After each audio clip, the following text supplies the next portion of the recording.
A service of KIBMradio.com, the Internet's home for an all old-time radio.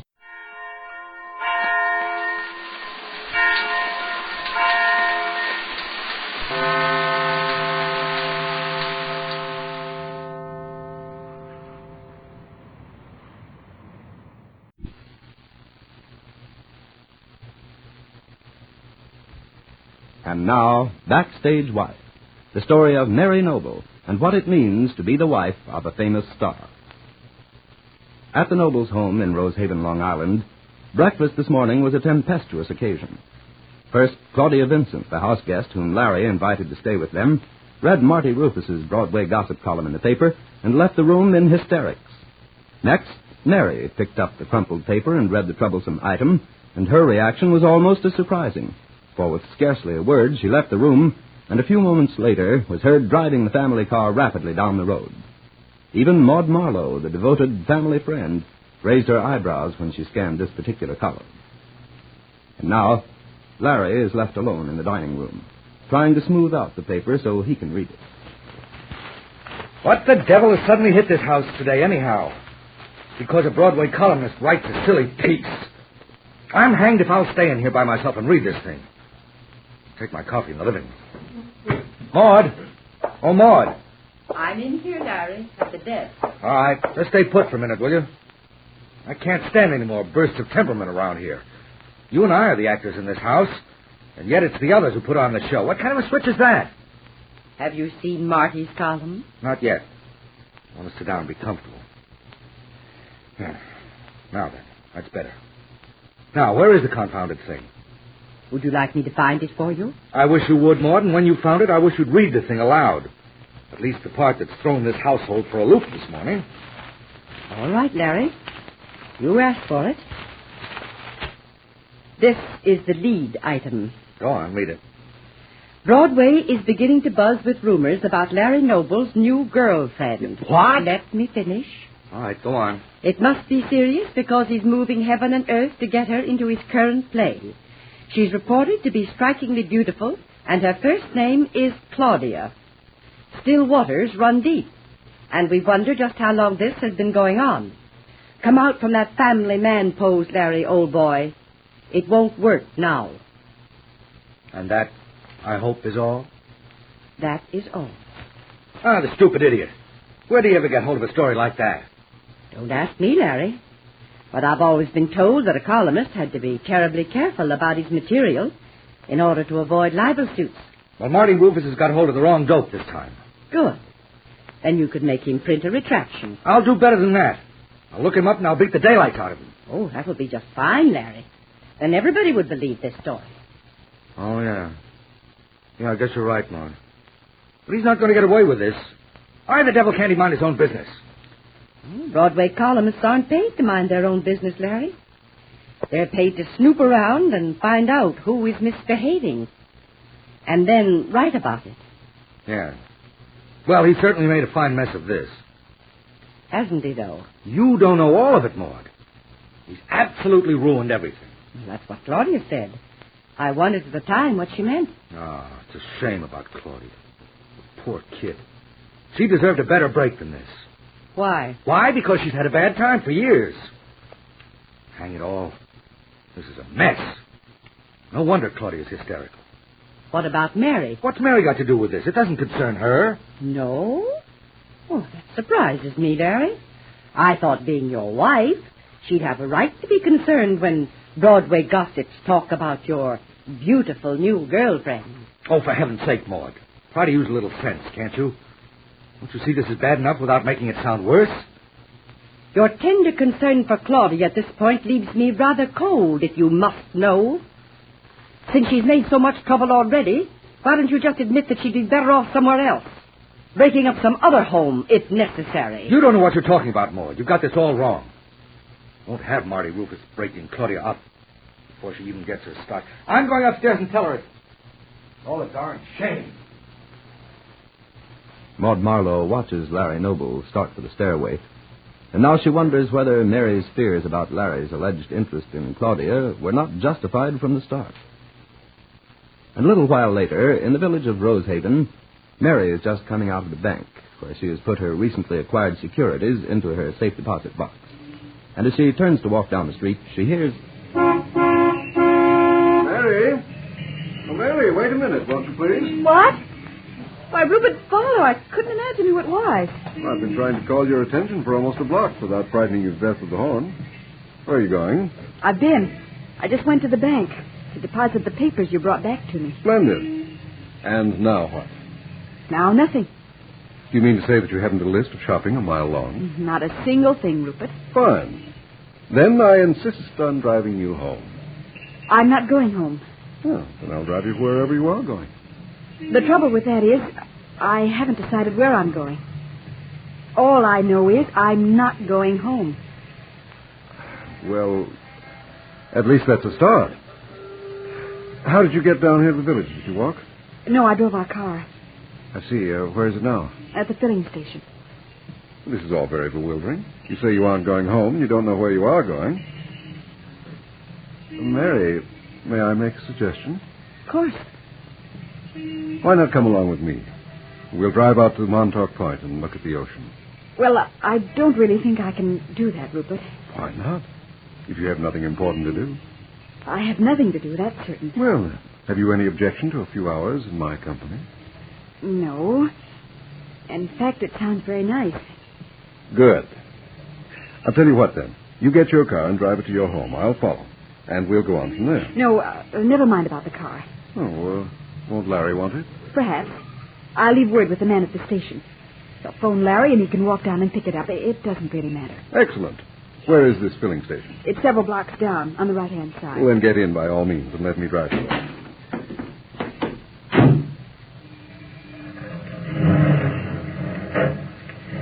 So, this must be my lucky day. Why? Finding you here like this, and with time on your hands. It's nice for me, Rupert. What in the world are you doing here in Rosehaven anyhow? Oh, I had some business to attend to. I was just driving through. Oh, then I won't change your plans. Of course you will, Mary. I'm delighted at the chance. You see, I don't want to go back to my house either. Because of that man who's staying there? Yes. Oliver Wilson, Julia Dixon's young boyfriend. I can't stand the sight of the fellow, nor the way he swaggers about the place. It's on my nerves so badly that I had to get out. But, lucky for me, I found you. Now my spirits are soaring, and I'm in the best of possible moods. I wish my company could do as much for you.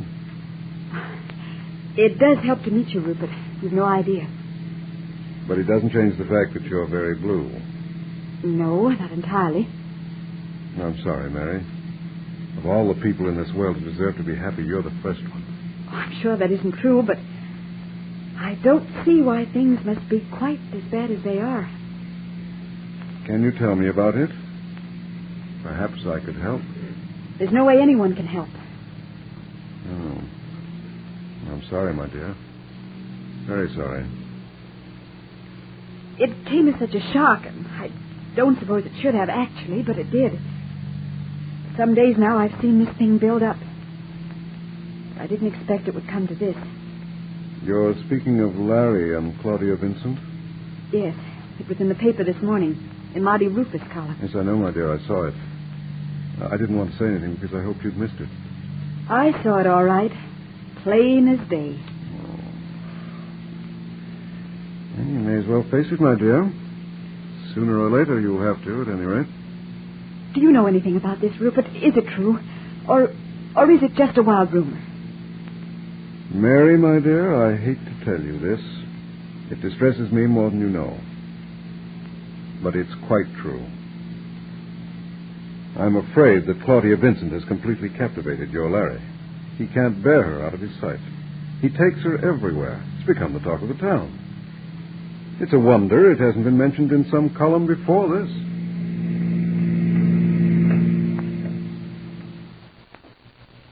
Mary Noble looks straight ahead as she hears these words, and her worst fears seem justified.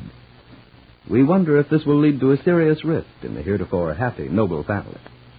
Be sure to be listening Monday to Backstage Wife, the story of Mary Noble and her husband Larry Noble, famous Broadway star.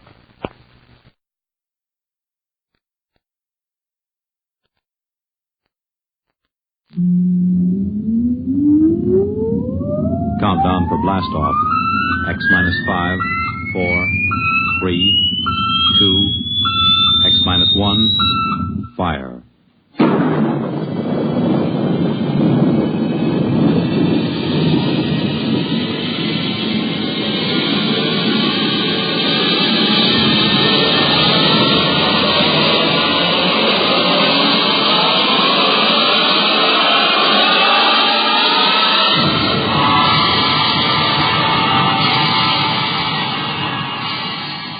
From the far horizons of the unknown come transcribed tales of new dimensions in time and space.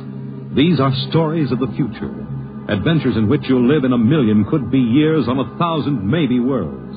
The National Broadcasting Company, in cooperation with Street and Smith, publishers of astounding science fiction, presents X minus 1.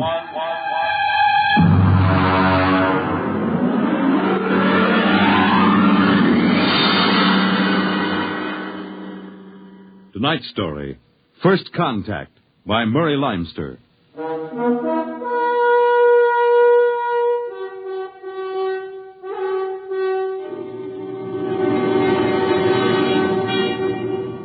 They had been in space 6 months now, moving with the incredibly faster-than-light speed of the overdrive.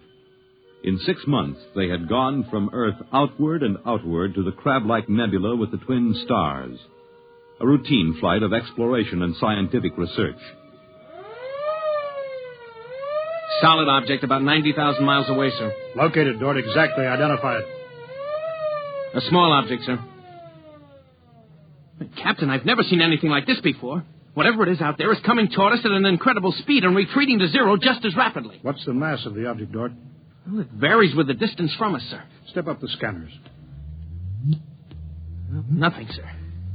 Absolutely nothing shows out there. And yet there must be something. Those alarms are foolproof. Action stations, man all weapons. Condition of extreme alert in all departments immediately. Captain, what is it? Dort, I ran into the same thing once before on the Earth-Mars run. We were being located by another ship, and their locator beam was the same frequency as ours. Every time it hit, it registered as something solid and monstrous. But, Captain, we're the only Earth ship in 18 light years around. How? I didn't say it was another Earth ship out there, Dort.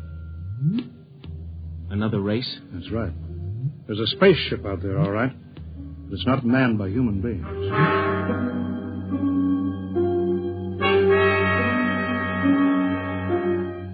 It had been contemplated and speculated upon. Mathematically, it was almost a certainty that such a race existed. But in 18,000 Earth years, no human spaceship had ever encountered them. Now the situation was precipitated, and somewhere outside the Earth vessel there was an alien race. Of what shape? Of what quality? Of what psychology? It's moving, sir. Heading right for us. At that speed, we'll be in touch in 10 minutes. Heading right for us, huh? Just what we'd do if a strange ship appeared in our hunting grounds. Friendly? Well, maybe. We'll try to contact them. We have to do that. But friendly? Thank the Lord for the blasters. They may not be hostile, sir. Well, they may be. That's what I'm paid for. Put on this job for, to worry about the troubles that may never happen. To all hands, now hear this. A ship is approaching manned by an alien race. I'll give the signal for attack or defense if it be necessary. There'll be no move made unless I give the order. I do not wish to provoke trouble. Stand by. Their ship is slowing down, sir. It stopped. Weapons Department, report. Weapons Department, report. Alien ship remarked. Target fixed. Weapons alert. Communications Department, report. Communications Department, report. We're receiving a modulated short wave, sir. Frequency modulated. Apparently a signal. Not enough power to do us any harm. We'll try to make some sense out of it. Report any progress to me immediately. One thing in their favor, sir. They didn't attack immediately without question. They're trying to establish contact. That seems to indicate they're reasonable. We'll see. What are they doing now? Can you make out the locator screen? Bring that power up. They're doing something now, sir. There's a section of the hull opening. Probably an airlock, sir. If they breathe there. And they're letting something out. Oh, it's round. A bomb, sir? Unknown object released from alien ship. Observed by Weapons Department and targeted. Stand by. See what they're doing, sir? They've left the object out there right where they were. And now they're withdrawing the ship. There's no reason why that object couldn't be a bomb, Mr. Dort. intended to let us think precisely as you're thinking right now. I just have a hunch, sir. I think they're friendly. I think whatever it is out there is a means of communication. You're probably right, but I won't gamble the ship on a probability. Sir, I'd like to volunteer to go out there and look that thing over. You understand whoever does examine it is expendable. Yes, sir. Requisition a lifeboat. If it's all right with you, sir, I'd prefer just a suit with the drive in it. It's smaller and the arms and legs won't make me look like a bomb. And I'll carry a scanner, sir. You may leave when you're ready. Thank you, sir.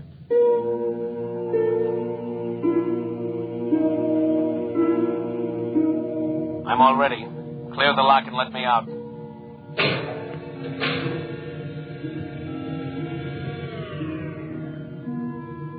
Weapons Department reporting to the captain. Mr. Dort located. Mr. Dort is targeted. Stand by. If that object out there is a device to capture one of our people for observation and questioning, it'll be blown out of existence, including Mr. Dort. Stand by.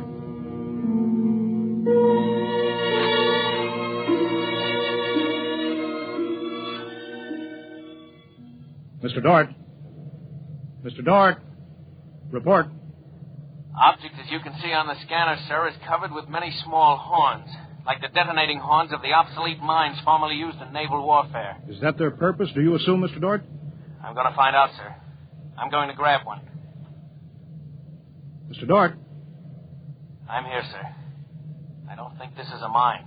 Circle it so we can see it completely through your scanner. Deadlock, sir. Nothing to report that the scanner hasn't shown you. Oh, wait a minute, sir. A section of the outer hull seems to be opening. Do you see it? Very good, Dort. Hold that. I'm sure it's a communications device, sir. It looks like it. Fix your scanner so it'll focus on that communications device. Return to the ship.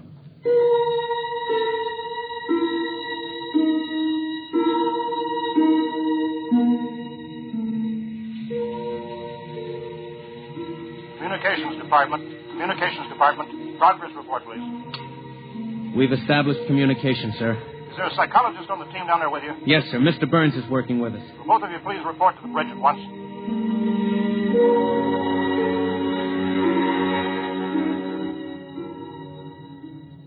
Oh, you look tired, Dort.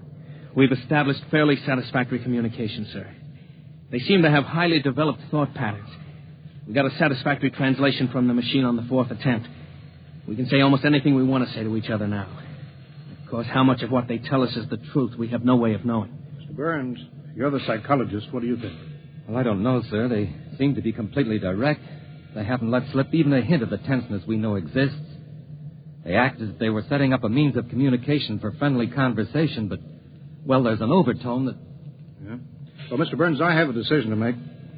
On the one hand, opening contact with the friendly people of a vastly different culture could only be beneficial to us of Earth.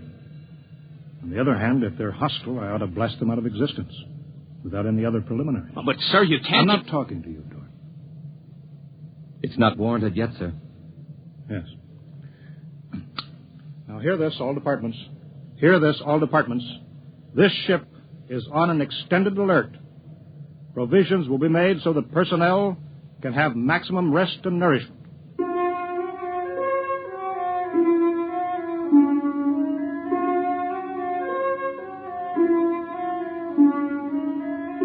Communication continued by means of the artificial language set up arbitrarily between the Earthmen and the aliens, decoded by the mechanical decoders. Dort disobeyed orders. He lived on powerful stimulants so that he could stay with the communications machine. Talking to the aliens. Other people. Are we being received? We are receiving your message. The chief of this ship wishes to speak with the chief of your ship.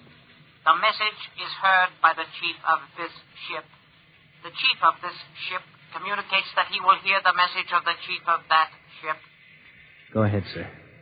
People of the other ship, I'd like to say the appropriate things about this first contact of two dissimilar civilized races, and of my hopes that a friendly intercourse between the two peoples will result. People of that ship, what you say is all very well, but is there any way for us to let each other go home alive? That's all, sir. They've stopped sending. Very direct people. Very direct. But, sir, I don't follow. I didn't know what that meant. Is there any way for us to let each other go home alive? It means what it says, Dort. Sir, what's to stop us from just cutting communication and leaving, and they can do likewise? What's to stop us? Simply that whichever ship leaves first will be followed by the other. If they find Earth and get back to their own planet and we don't know where that planet is, Earth will be completely at their mercy. If they leave first, we'll follow them. We'll attempt to find their home planet. Dort, could you swear to any decision that the policymakers on Earth will come to? Sir, even if they do follow us, the closer we get to home, the more of our ships and weapons they'll face. They'd never get away. Well, how do you know that they can't communicate with their home planet without returning? We can't, sir. How do you know they can't? I don't, sir. So that's the situation. We'll sit out here, facing each other, trying to outguess each other, until time wears us out. And we'll have to face the fact. Either they destroy us or we destroy them. Navigation officer, attention. Navigation officer, attention. Every star map on this ship is to be prepared for instant destruction. The chief of this ship wishes to know whether the chief of that ship can suggest an answer to the problem concerning us both.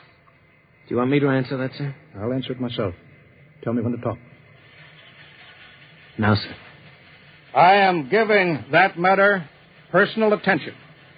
Every effort will be bent to the solution of this problem. Will you consider a temporary truce in the meantime? What would a truce gain? Could we trust you? Would you trust us? I suggest that we continue as we have up to this particle of time. I agree. Sign off, Billy.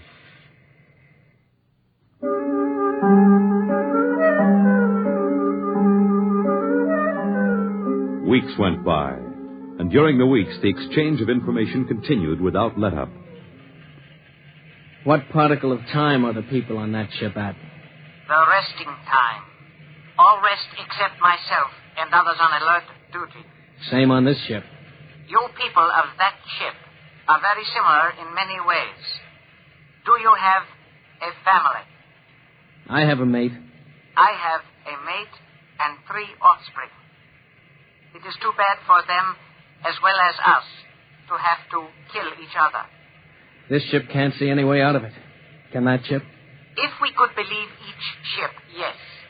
Our chief would like it. But we can't believe you, and you are afraid that we do not tell truth, although we do. This ship would trail you home if this ship were able to. That ship would do the same. But this ship feels sorry about it. I believe you're a friend. I share your belief and like you. But there is a possibility that you were put to make a trap for me. I will stop now and think it over.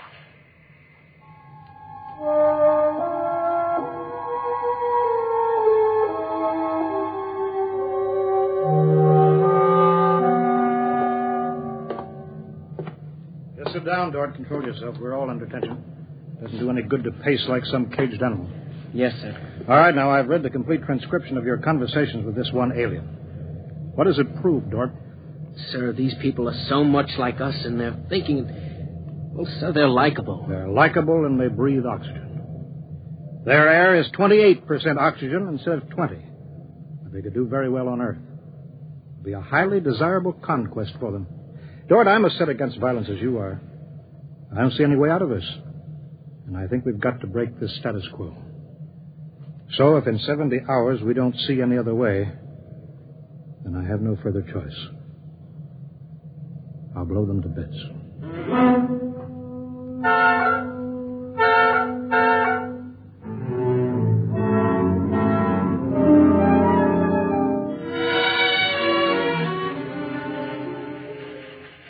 Will that ship receive communications? Will that ship receive communications?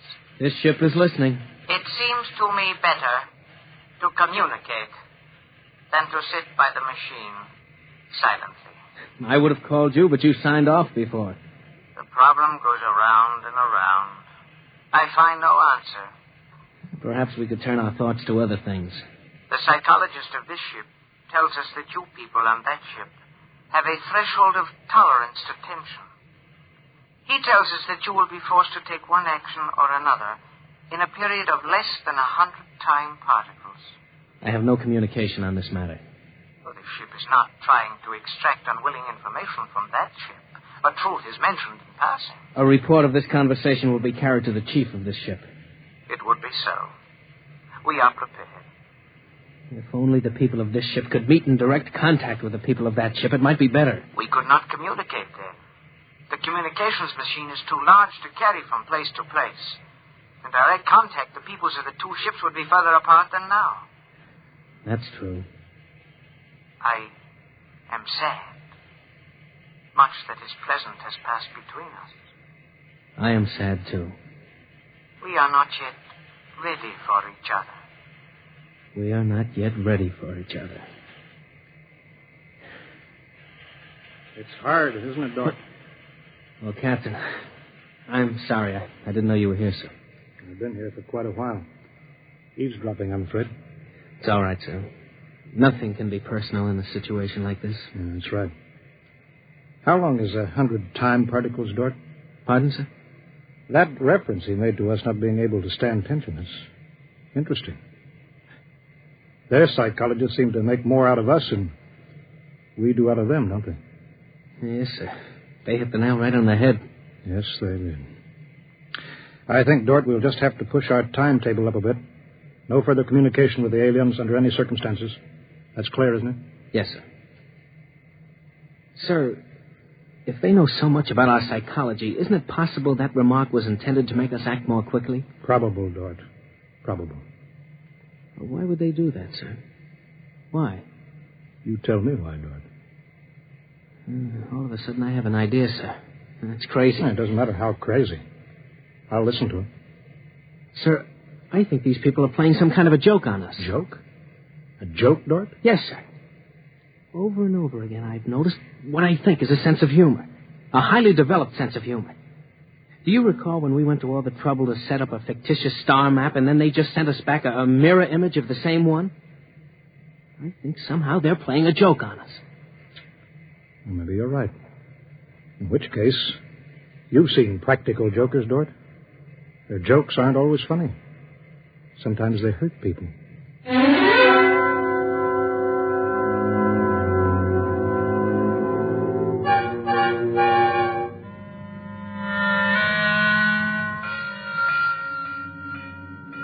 All departments, man, instant alert. All departments, man, instant alert. Report instantly. Report instantly. Weapons Department alerted. Target, the enemy ship. On target, sir. Stand by. Fire!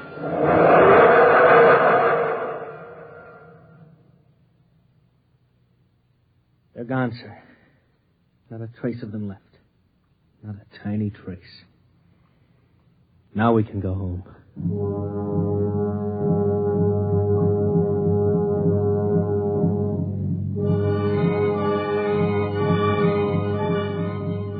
Communications to Captain. Communications to Captain. Report. Sir, I'm picking up new signals. Same frequency as the original alien signals. That's impossible. That ship was destroyed. I'm receiving signals, sir. Set the machine up. We'll be down there in a minute. Mr. Dort, come with me, please.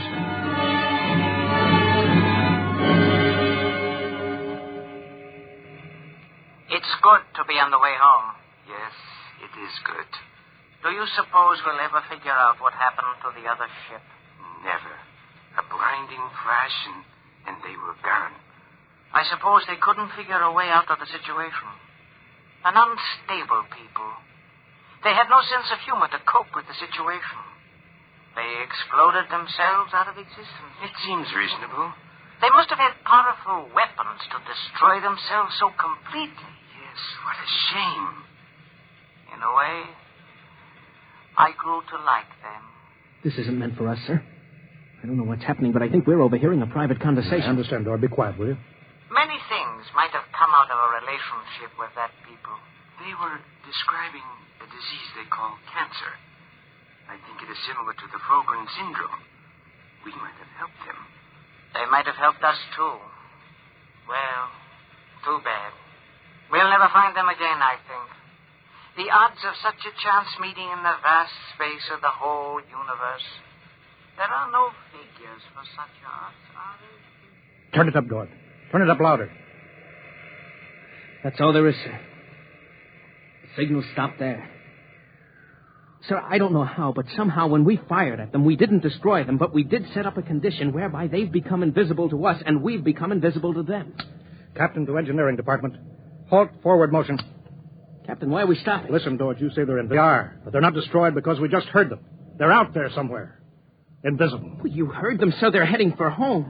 We're invisible to them, too, sir. How do you know, Dort? How do you know this whole thing isn't a setup?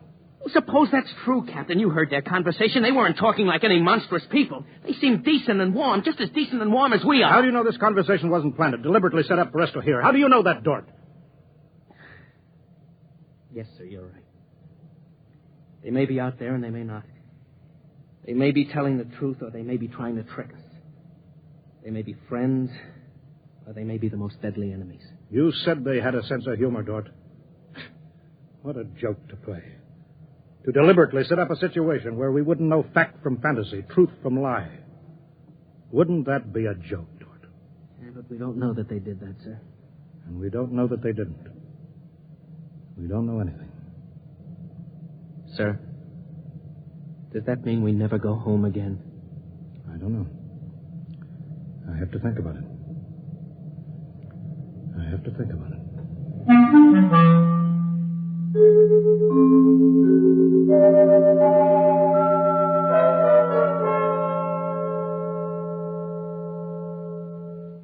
You have just heard X-1, presented by the National Broadcasting Company in cooperation with Street and Smith, publishers of astounding science fiction. Tonight, by transcription, X-1 has brought you First Contact, written by Murray Leinster and adapted for radio by Howard Rodman. Featured in the cast were Wendell Holmes, Bob Hastings, Clark Gordon, William Lally, and Stan Early. Your announcer, Fred Collins. X-1 was directed by Daniel Sutter and is an NBC Radio Network production.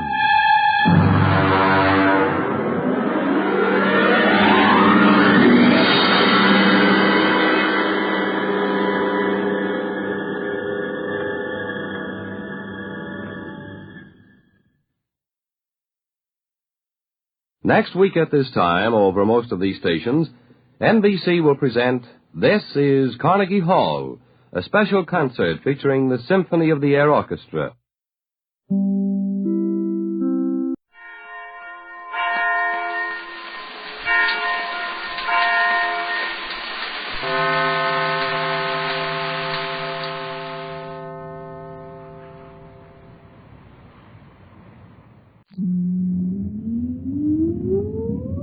Countdown for blast off. X-5, 4, 3, 2, X-1, fire.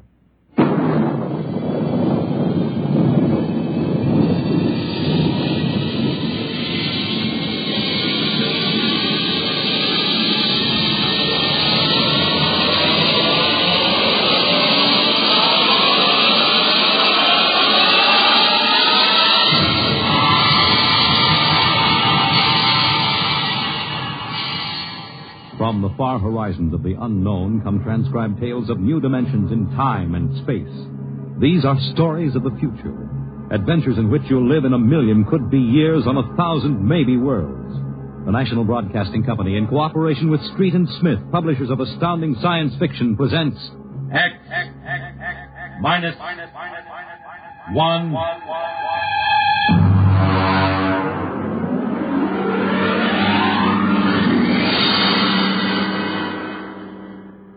Tonight's story, Child's Play by William Tenn.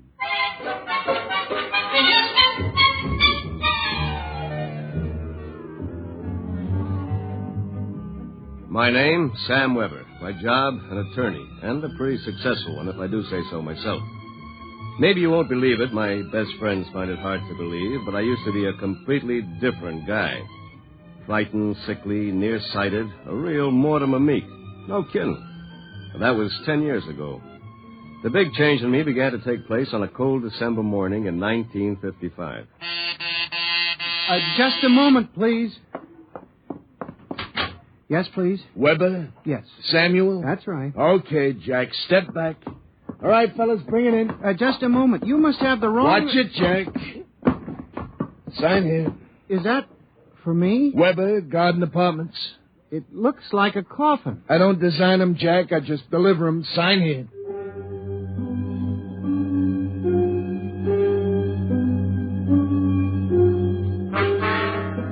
After much straining, I wasn't in very good physical shape those days. I managed to push the box under my single light bulb. There was a card in a small envelope. Let's see.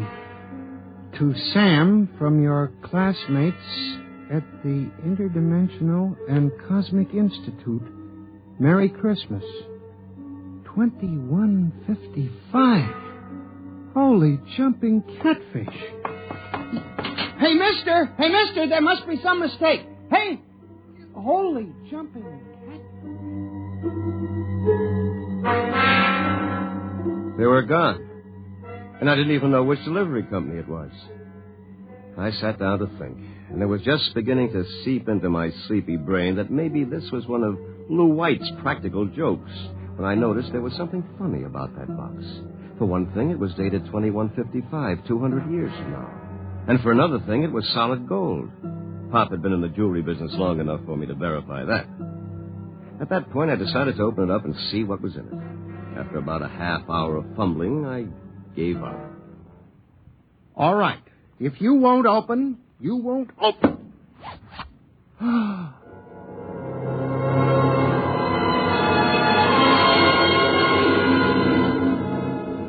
No sooner had I said the word open than it came apart like the skin off a banana. There inside was something resembling a high-powered kid's chemical set. Vials, jars, tubes, wires. You never saw so much scientific-looking junk in your life. And on top of it all was a book of instructions printed in mad green streaks. I opened the cover and read page 1.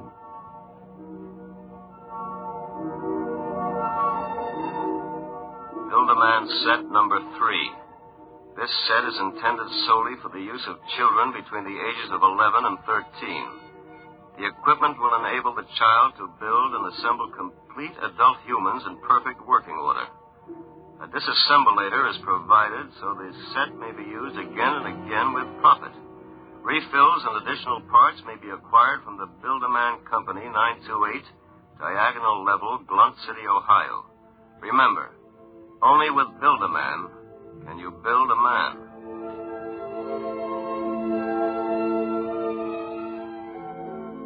When I arrived at work that morning, an hour late, my brain was still reeling with the stuff I'd read in the instruction book. By the time I'd reached the office, I decided it had been a bad dream and it would be over by nightfall. Somerset and Ojak, attorneys at law. Just a moment. I'll connect you with Mr. Ojak. Oh, good morning, Mr. Weber. Good morning. Good morning. I've got to get my mind off that book. Only with Build-A-Man can you build a man.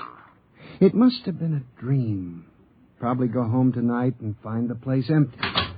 Well, if it isn't the poor man's Clarence Darrow. Hiya, Sam! Sam? Oh, hello, Lou. I come as bearer of sad tidings. You don't look very sad. Boss wants to see you laughing, boy. What about? Well, how should I know? Oh, and by the way, Sam, you'll be happy to know that I've just been promoted. I'm handling all the criminal stuff from now on. Congratulations. Of course, you know what this means for Tina and me, don't you, Sammy? Ah, cheer up, son. Tina's not for you anyway. Some got it, some don't. Me, I'm loaded. You? Ha! Nothing. So long, laughing boy.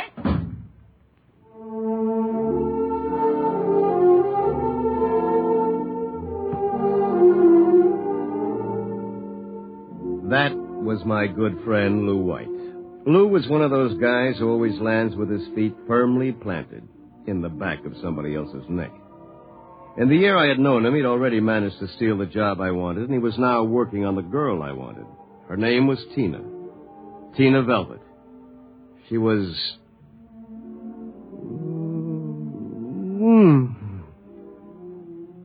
Good morning, Sam. Oh, good morning, Tina. My, you look... Yes? Good enough to take to lunch. Oh, I'm sorry, Sam, but I promised Lou. Sure. I hope you're not too disappointed. Me? Oh, no. Some got it, some don't. I don't. Theoretically, Tina was employed by Somerset and Ojak as combination secretary and switchboard operator for Lou and me. I guess she wasn't what you'd call really smart, but she always managed to look like a pin-up girl caught with her clothes on, if you know what I mean. Well, that was Tina. I tried to steady my blood pressure as I walked into the boss's office. You sent for me, Mr. Ojak? Oh, yes. Sit down, Weber. Sit down. Thank you, Mr. Ojak. My boy, in this business, you've got to be aggressive. You've got to go out and create new clients. I don't mean ambulance chasing or anything like that, but you've got to show some zip. Yes, sir. Well, get in there and punch, Weber. I want to see a change in you in the next few months. As a matter of fact, you'd better. I went back to my office, resolved to show some zip. I bit savagely into a copy of Hackleworth's On Torts. Then I called Tina for a memo. But by the time she came in, my mind was wandering again. Rosenthal versus Rosenthal. On August 4th, the party, the first part. What comes next? Sam, what comes next? Oh, listen, forget the memo for a while. I want you to take a letter. All right, Sam. Today's date, usual heading. To the Chamber of Commerce, Blunt City, Ohio. Gentlemen, would you inform me if you have registered a street or avenue known as Diagonal Level or Avenue? I write on behalf of a new client of mine. Oh, Sam, he was a new client. I wondered about it, but he looked so strange and sinister. What did he look like? Well, he was a terribly tall old man in a black overcoat. He asked if you were in, and then he tried to get your home address. But he looked and acted so strange I didn't give it to him. He went away positively furious. That's great. Did he leave his name? Well, that's the funny part of it. He just said he was the censor or the census taker or something from the 24th Oblong.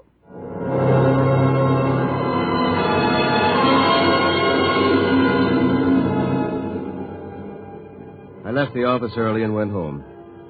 Sure enough, there it was, my Build-A-Man set gleaming a little obscenely in the corner. I walked over to it, gave it a kick, and hollered, "Open sesame!" 3 minutes later, I was flopped down in bed reading Chapter 1, Making Simple Living Things. An hour later, I was fooling around with such complicated items as the Junior Bicalibrator, which measured everything from blood pressure to hemoglobin content, and the Jiffy Vitalizer, which was actually supposed to put life in your creation, providing you had followed instructions carefully. At 8 o'clock, I went out to supper with the idea of getting a little drunk. I did. At 9:45, I came back and made my first simple living thing. Here, boy. Here, boy. Maybe you aren't a boy. Let's see. According to the book, you are a rubicular oyster hog. Not much to look at, but I made you. Me, Sam Weber, attorney at law. I have created life. Hey, come back here. Come back. Here, boy. Here, boy. Here, boy. Hey.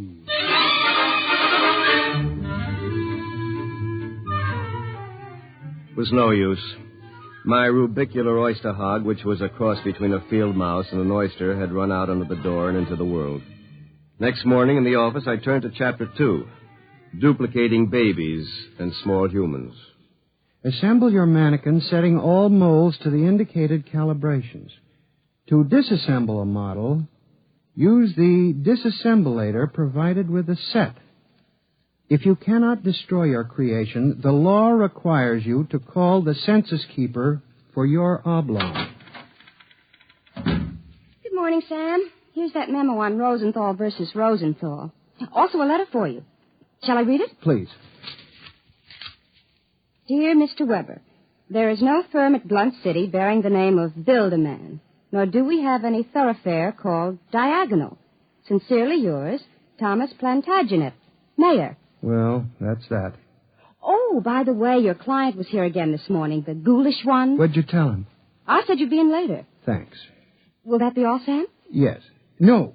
Are you doing anything New Year's Eve? Sam, I'm disappointed in you. What did I do? You haven't even noticed. Noticed what? The ring, silly. Third finger, left hand. What? Lou gave it to me. Well, Lou has plenty of zip. I'm sure you'll be very happy zipping around with each other. Oh, Sam. What's the matter? I don't know. I'm so confused. Hey, listen, what's going on in here? Tina just told me the good news about your engagement. She's crying with happiness. Oh, is that right, honey? Well, no hard feelings, Sam. It's just that the best man got the girl. You understand how it is. Oh, by the way, we're having a little celebration at Sigali's tonight. Drop around and we'll live it up a little, huh?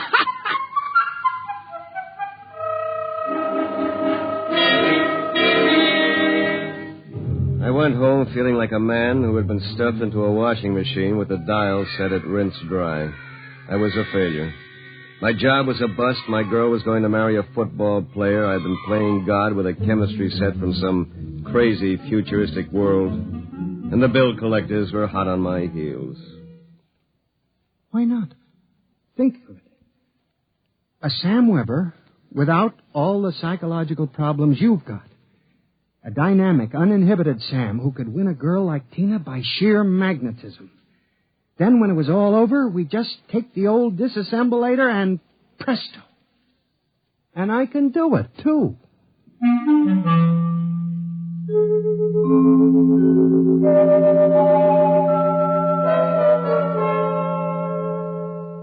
Chromosome content check. Well, here goes. It's moving. Holy mackerel. It's alive. It's sitting up. Whoa! Hey, I feel great. Take it easy. Do you know who you are? Don't give me that take it easy routine. Of course I know who I am. I have all the thoughts you ever had up until the point I was vitalized. My brain is an exact duplicate of yours, except that I'm not all blocked up psychologically. Oh, by the way, since we both have the same name, it'll simplify things if I call you Weber. I'll be Sam. Look here, I'll make the decisions. How would you like a good punch in the nose? Is that any way to talk to your own parent?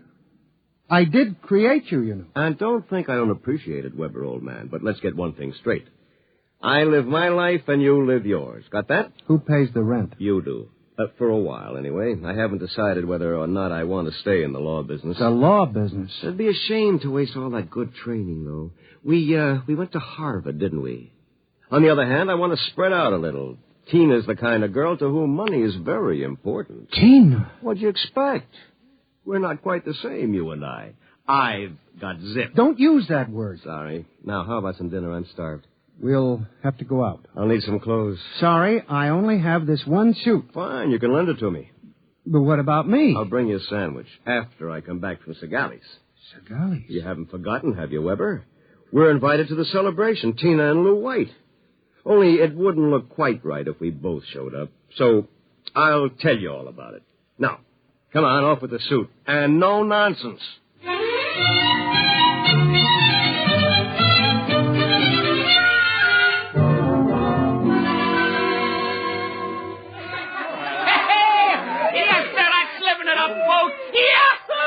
Hey, have another drink, Mr. Ojak. Come on. Thank you, Lou. Is everybody happy? Oh, Tina, honey, you having yourself a little old time? Well. The happy couple. Sam. Good evening, cats. Everybody's lit up like a Christmas tree, huh? Well, Sam, are you in the bag? Never touch the stuff, Lou, my boy. Never touch it. Hey, what's gotten into you, Weber? You seem different somehow. Well, I'll tell you. Ever since I had that talk with Mr. Ojak about myself... Oh, you remember, don't you, Mr. Ojak? Why, yes. You made me realize, Mr. Ojak, that I had a whole reservoir of untapped zip. And that's all it took, just like that. I'm a changed man. I don't believe it. It's an act. Why, you're nothing but a cream puff, and you always will be. Mr. Ojak, I think he owes me an apology for that. I should think so. All right, all-American boy, make with the apologies. Apologize, White, for 2 cents. Folks, would you excuse Mr. White and myself for a few minutes? Coming, Mr. White. I'll be right back, honey.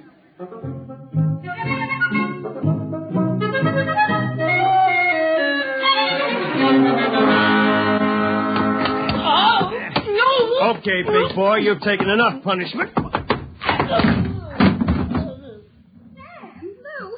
don't kill him. He did... dear. He'll be all right in a little while, baby. Did you? I mean... Oh, Sam. Tina. We really shouldn't be... kissing like this. Well, it's what you've always wanted, isn't it? Well, isn't it? Oh, Sam.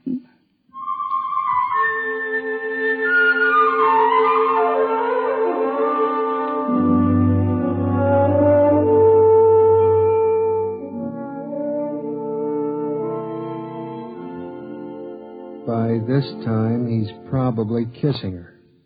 And there's nothing you can do about it, Weber, old man. Nothing. Hey, wait a minute. Where's that book of instructions? To disassemble a Build-A-Man model, merely focus the ray of the disassemblator device and press lever X. Tina, my Tina, da-da-da-dee, So you're finally home. I'm Star. My boy, you are looking at a man who in one fell swoop has got himself a raise, a promotion, and a wife. At least she'll be my wife tomorrow. Who? Tina, of course. Who have we wanted so desperately all these years? I don't believe it. It's true.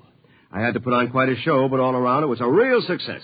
Mr. Ojak was so impressed, he called me aside and said he was going to give me a crack at some criminal cases, and if I made the grade, who knows, I may even accept a partnership. And what happens to me? I suppose I sit in this room with no clothes for the rest of my life. Oh, you'll be well taken care of, Weber. You've got it all figured out, haven't you? That's about it.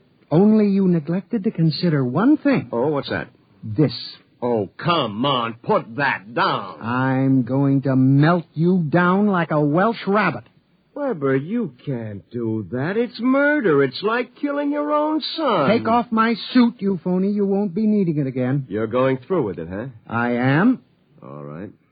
And here's your jacket. Oh, my arm. Yeah, now, you give me that thing. Give it to me. Oh. That's better. Now, we'll fix this little item so it can't do any damage. You see, Weber, you don't have the guts to stand up against the man you might have been. What's that sound? Somebody's coming up the stairs. Listen. Take a peek through the keyhole, Weber. Holy jumping. It's him. Whom? He's burning it. He's burning a hole right through the door. Good evening, gentlemen. Who are you? I'm the census keeper for the 24th Oblong. You see, your Build-A-Man set was intended for one of the Weber children who's on a field trip in this Oblong 200 years from now. Because of an unfortunate time warp, the set was delivered here accidentally. You mean this set came here from 200 years from now? Precisely. Time, as with all things, is relative. We shall have to recover the set, of course, and adjust any discrepancies it has caused. Meanwhile, the problem is, which of you gentlemen is the original Sam Weber? I am. Listen. Liar. Difficulties. Why can't I ever have a simple case like the doublet conduplication? Now, look here, Mr. Census Keeper. The duplicate will obviously be less stable and more emotionally unbalanced. Certainly a man of your qualifications can decide which of us is the more valid member of society, which of us will conform more readily to the standards. Naturally. I observed that one of you was naked. That, of course... Wait a minute. And you seem to be trembling, whereas this gentleman seems quite calm. Hold it. You're making a mistake. I hardly think so. Stay away from him. Do not struggle. Help, please, you're... Mr. Weber. Yes? It would be better if you didn't watch. Of course. You understand, it's not the gift of the Build-A-Man set we're afraid of letting you have. It's the principle involved. You people just aren't ready to play God. You understand, of course? Perfectly.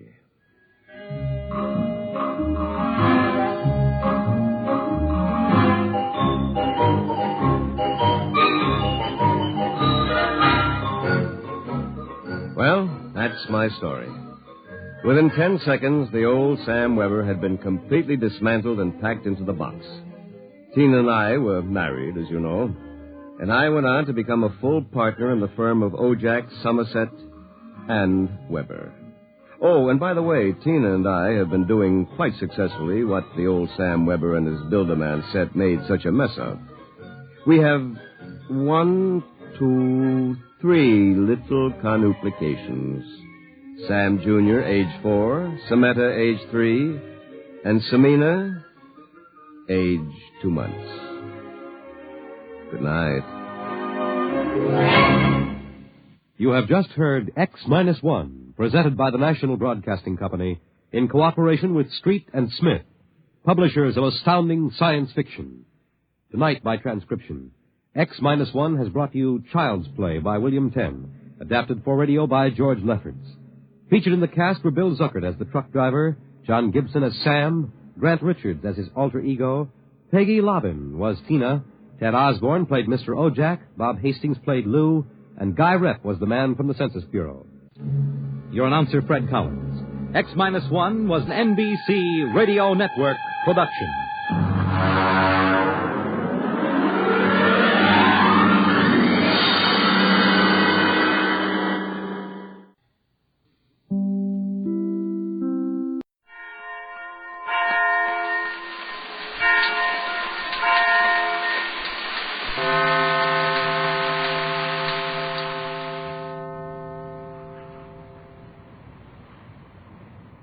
There's an old saying that there's strength in numbers, and this is possibly as true on the Magic Island or in Euclidia as it is anywhere else.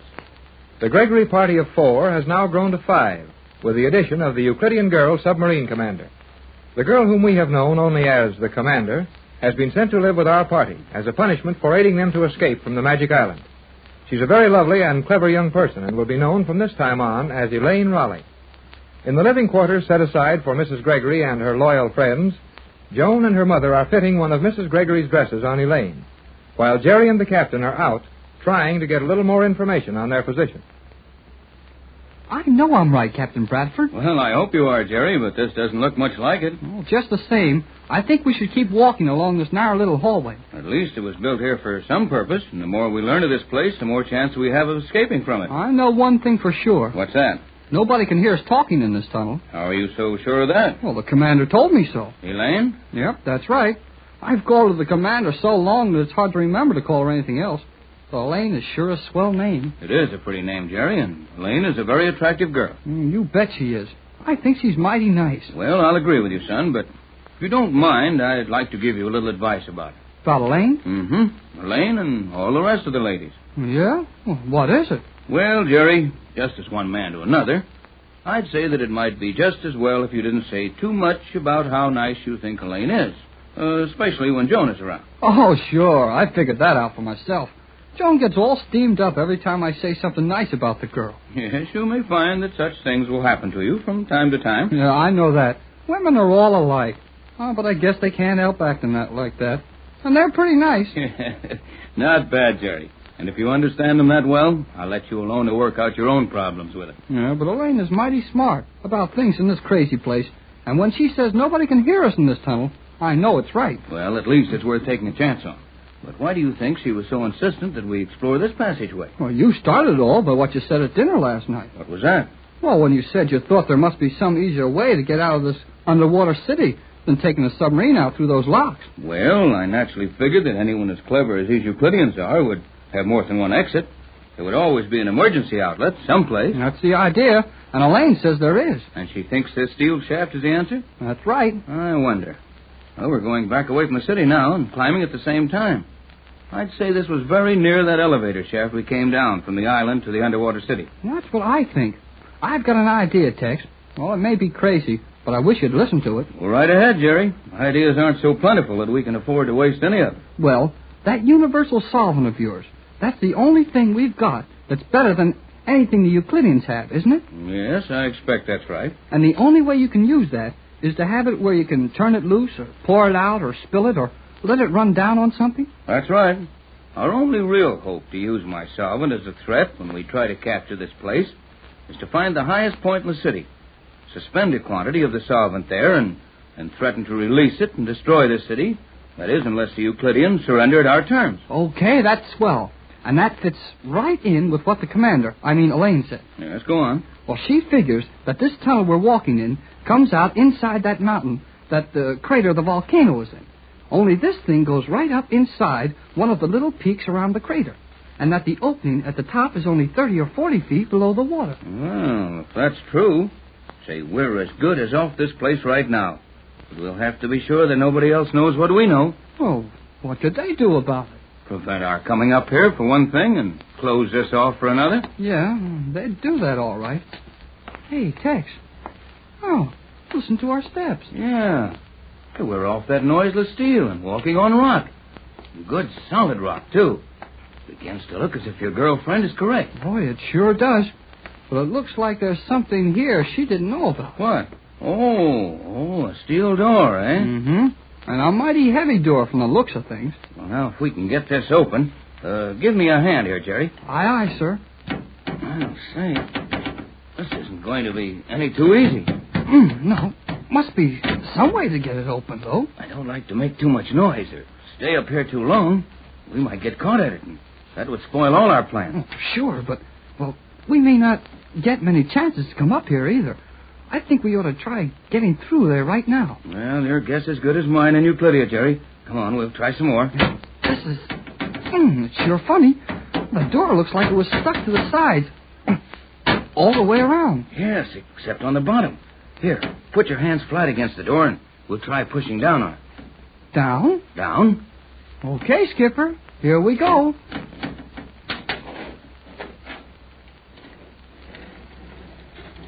Hey, it's moving, Tex. It's moving. Well, it sure is, son. Look, it's going down. That's the best thing in the world for us. Why? Why is it? Well, I'd say there's only one reason for a door to open down. There isn't room for it to open up. And that can mean only one thing. There isn't room for it to open up because we're too near the top of this mountain. Or whatever we're inside of. Gee, Tex, look into that room. Yes. Not only into the room, but look through the room. Come on. Wait, hold it, Jerry. Wait till this door is all the way down into the floor. You might get hurt if you start in there now. Okay. Boy, that's something to see, isn't it? It certainly is. Look, that room is made of transparent steel.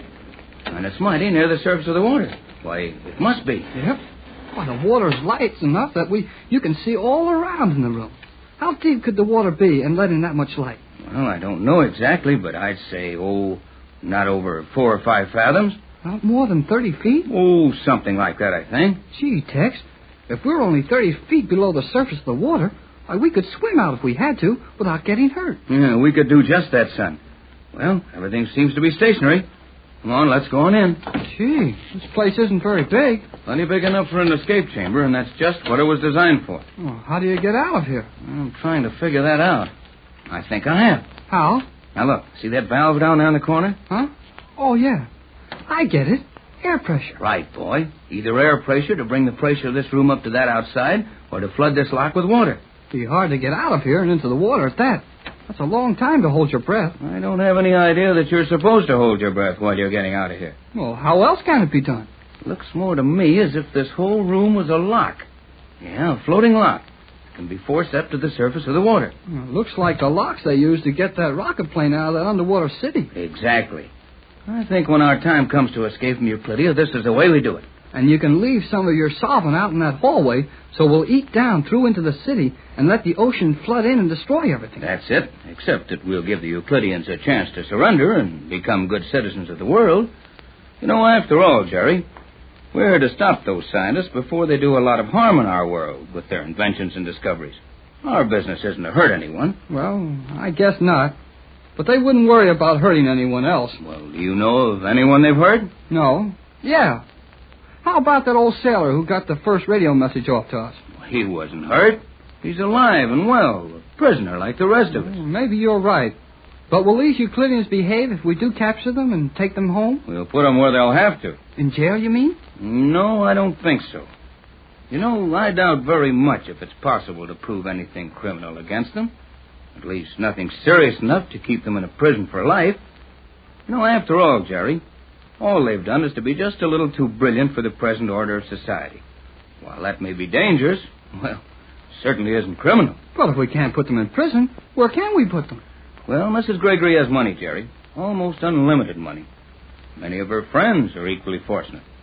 I'm sure Pat would lead a movement to form a syndicate, establish a scientific foundation for these people.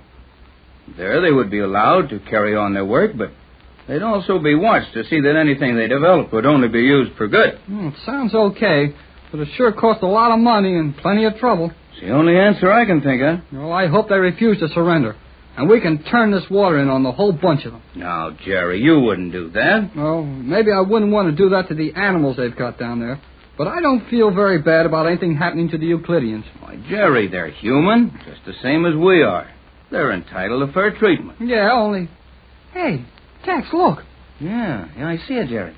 Shadow on the water above us. Looks like the shadow of a submarine. No, it's one of those rocket planes shaped like a submarine. How can you tell? Well, see the shadows, those little bumps on the sides where the wings don't quite fold into the ship? Say, you're right. It is one of the Euclidean rocket planes. It's just drifting on the surface of the water. Well, it's going to be right over us in a minute. The shape of that shadow is changing. There's a bulge on one side of it. Looks almost like somebody was getting out of it and into the water. That's just what's happening. Now, look, that fellow's feet are touching the water. Yep, and we're mighty close to the surface. I'll bet this is over 20 feet. Nearer 30, I think, but the water's perfectly clear. Jerry, that man is coming down into the water, and he's coming right for this transparent steel lock. Hey, let's get out of here. Wait, we can step outside the door into the hallway and still see him. I want to watch how this is done. But if he sees us in here, then our chance of using this place for an escape are all gone. Oh, now look, we'll step backward to the door and start to shut it. When it's nearly up to the top, we can safely watch over it and close it quickly when he's near enough to see us. Okay, but we'd better get busy. Look, Jerry, the man has on heavy shoes like a diver, but no diving suit. Well, he's got a little thing like a helmet on, though. Right, just something to allow him to breathe for the few seconds it takes him to get into this lock. He's right beside the lock now, but he's turned sideways, so I guess he can't see us. Now look, he's reaching down to turn something. It's a valve. Just what I thought. This is a lock, and he'll fill it with water before coming into it. But how can he get the water out of it when he wants to come through this door? Probably pump it out with that valve we saw in here. Hey, he's letting in the water. He's liable to turn around in a minute. Here, give me a hand here, Jerry, and we'll shut this door quick. Aye, sir. Now, come on, Sam. Let's get away from here quick. I'll say, oh, boy, what we know about this place now. Sure looks encouraging, Jerry, but we'll have to be mighty careful about discussing with the others. Well, we'll have to tell Joan, their mother, and the girl commander, Elaine. Well, we'll tell them all right, but let's be careful. We're as good as out of Euclidia right now. That's what you think. What's up, kid? Well, look behind you. Through the transparent wall of that steel lock we just came out of. Huh? That's a funny one. Yes, that fellow took off his helmet and stored away in that little cabinet, but he isn't coming out this door. Well, he's sure not going to try going back up through that water without a helmet. Get out of here quick, Jerry. He's coming this way. Playing these transparent steel walls, you can't tell when you're through something. He's coming now, and there's no doubt of it. And I'm not sure we can find our way out of here. Well, there aren't any turns in this corridor. You mean there weren't any turns in it when we came up here? No telling what's happened to it since then. Come on, step on it, Jerry. That door's opening behind us. And if we can't get around the turn in this tunnel before that fellow sees us, we'll never get a chance to see this place for an escape. Down in the weird underwater city of Euclidia, many strange things take place, and most of them have been terrifying to the Gregory party. Now, however, a big ray of hope has suddenly appeared. Mrs. Gregory, her daughter Joan, and their newly found friend Elaine, the Euclidean girl submarine commander, are in their quarters. Mrs. Gregory is enjoying herself as Elaine tries on one of her dresses, while Joan watches admiringly. I am so worried about Jerry and the captain. Now, Joan, dear, when Tex and Jerry are together, they're able to get themselves out of anything that might come up. But, Mother, they were to be gone only a few minutes, and it is now more than an hour. Well, you're worrying much too soon, Joan. When you've lived as long as I have, you'll realize that a man loses all sense of time when he's out doing something that interests him and completely forgets anyone who might be waiting for him. That would seem to be the case, but I do not like it. Well, dear, older women than any of us find fault with things men do. But it's much easier to find fault than to find the cure. Oh, Mother, look. Why, Elaine, you're lovely in that dress, dear. I think it must be the dress that is lovely. I have not changed, and no one has told me previously that I am lovely. But you are. I like that much better than your uniform of Euclidean cloth. I hope I may never again... You have forgotten, Elaine. I am sorry. We understand, my dear girl. You've kept up that Euclidean atmosphere so long that you find it difficult to realize that all of your Euclidean mannerisms and your obligations to these scientists have been left behind you with that uniform. Mother, may Elaine have this dress? I mean, may she keep it? Well, to be sure. I am not at all sure about doing that. This dress must have some value, and if I understand things in your world, articles of value must be exchanged for things of equal value. That's approximately correct. But don't let that worry you for a moment. I can well afford to give you a dress or a complete wardrobe. Mother is a very rich woman, Elaine. Joan, dear, please. But that is what Jerry says about you. Well, even if it's true, we don't discuss those things. Mrs. Gregory, If I return to your world with you and attempt to enter life as you know it, what will be my place? Your place? Yes. I am not, as you are, a very rich woman. We have nothing of value to call our own on Euclidia, no medium of exchange except our efforts, in return for which we receive a bare sustenance. If I attempt to take my place in your world, how will I exist? That is a very well-placed question, Mother. Well, it might be if Elaine were not such an unusual person. As it is, I think we'll find that her new life will present more opportunities for accumulating money than she will have time to grasp. How could that be, Mrs. Gregory? Oh, it's very obvious. Not to me, and Elaine is plainly disturbed by it. Well, it's too long a story to go into in great detail, but in the first place, you could amass a small fortune in a short time as a lecturer. Lecturer? Surely you do not mean as an educator? In a sense, yes. You see, your knowledge of things Euclidean and your personal story of your life here would provide material for any number of public appearances. However, I propose to protect you from that sort of exploitation until you know our world well enough to make your own choice in such matters. You will live in my home as my guest and Joan's companion until you feel thoroughly acquainted with our manner of living. Oh, Mother, that will be wonderful. To have Elaine with us in your home. Oh, indeed it will, Joan. I realize that I should be very grateful for such an offer, and I hope I may show that gratitude. But will you permit me to question the offer? Question it? You need not question it, Elaine. My mother is very sincere in her gesture. Oh, indeed I am. I am sorry to express myself so poorly. I would like to ask a question regarding your offer. Perhaps that is a more satisfactory way to state it. Well, of course. What's worrying you? Will it not be crowding you, making your quarters stretch beyond the number of people your apartments were designed to accommodate? Oh, and that's what's bothering you. Why, my dear girl, I could take a dozen young people into my home and still have room to spare. Mother has a truly enormous home, Elaine. That must be so. And Jerry is quite possibly correct when he says that you are a very rich woman. Well, perhaps he is. But let's forget that for the moment and get back to the matter of your appearance. You think that I will present a proper appearance? And more. Indeed you will. I wish Jerry were here. He has a number of expressions which are very poor English and sound silly, yet are quite valuable. Jerry could tell you in a few slang phrases just how acceptable your appearance is. Boy, oh boy, have we got big news. Jerry! You bet it's Jerry, the one and only in person. Well, Jerry, you're all excited. Bet I am. He's got a mighty good reason to be excited. What is it, Captain Bradford? Yes, Tex. Is it something good? Something so good that we'll have to be very careful how we tell you about it. Well, may we hear now? Golly whiskers. Oh, boy. Hey, Tex, look. Well, what struck you, Jerry? The commander. I did not strike you, Hall. Oh, forget that Euclidean talk. Look at that girl, Tex. Is she a knockout? What a picture for the film magazines. Would she knock 'em dead in Hollywood? Boy, is she something to write home about. Giggling goldfish. That was what I referred to, Elaine. You have no idea what Jerry meant by all that, yet his intentions are perfectly clear. And Jerry didn't tell more than half of it. Now, Elaine, how do you feel? I feel something that I have never felt before. It is all so strange to me. You are all such strange people. You are concerned with my comfort, planning my future, and commending me on my appearance. I feel that if you will excuse me for a few moments, I will try to compose myself. Well, what's the matter with her? Gosh, did I say something wrong? No, Jerry, you said everything just right. But Elaine isn't accustomed to compliments and kindness. For the first time in her life, she was overcome with emotion. And she prefers to be alone for a few moments. Yeah, I know. All girls are the same way.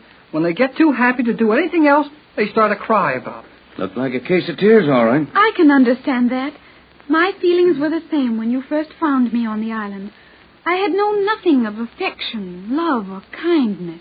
We all understand, and a good cry will help her a lot. Now suppose we let poor Elaine alone for a little while, so she may exercise her first opportunity to act like a woman and give us the big news. Gee, Tex, I got so excited when I saw that girl in Mrs. Gregory's dress that I forgot all about our Well, I didn't. And while I'm not at all sure we have all the privacy we're supposed to have here, well, it's got to be told sometime, and might as well start now. You have learned something of real value, Captain? We certainly have. Jerry and I have found the place to escape from Euclidia. Tex, not really. Absolutely. Well, how did this happen? Oh, we're pretty smart. You must be. see. It wasn't any trouble for us. We just started out to look for it, and there it was. No, Jerry, wasn't there a little luck mixed up with it? Well, not much. And didn't we have a well-directed hint from Elaine that we might find something of value if we followed that steel tube to the top? Sure, but, all right. We just happened to find it. That's more like it. Well, never mind the distribution of credit. What was it you found? We found an airlock near the former position of the island, and so close to the surface of the water that all of us could easily escape and get to the surface without any help if we had to. Tex, really? That's right. Where was this? Well, we followed this steel tunnel round and round, getting higher and higher all the time, and I guess we kind of lost our directions. But it was someplace in the edge of that old crater where the island was built. Yes, I think the tunnel parallels that elevator we came down in, and it sure comes out on the rim of the crater. But what's more important is that there's a transparent steel lock at the top, and it's within 30 feet of the surface of the water. Oh, it should be easy to escape from there. It should indeed. But after the escape, what? After the escape, we're free.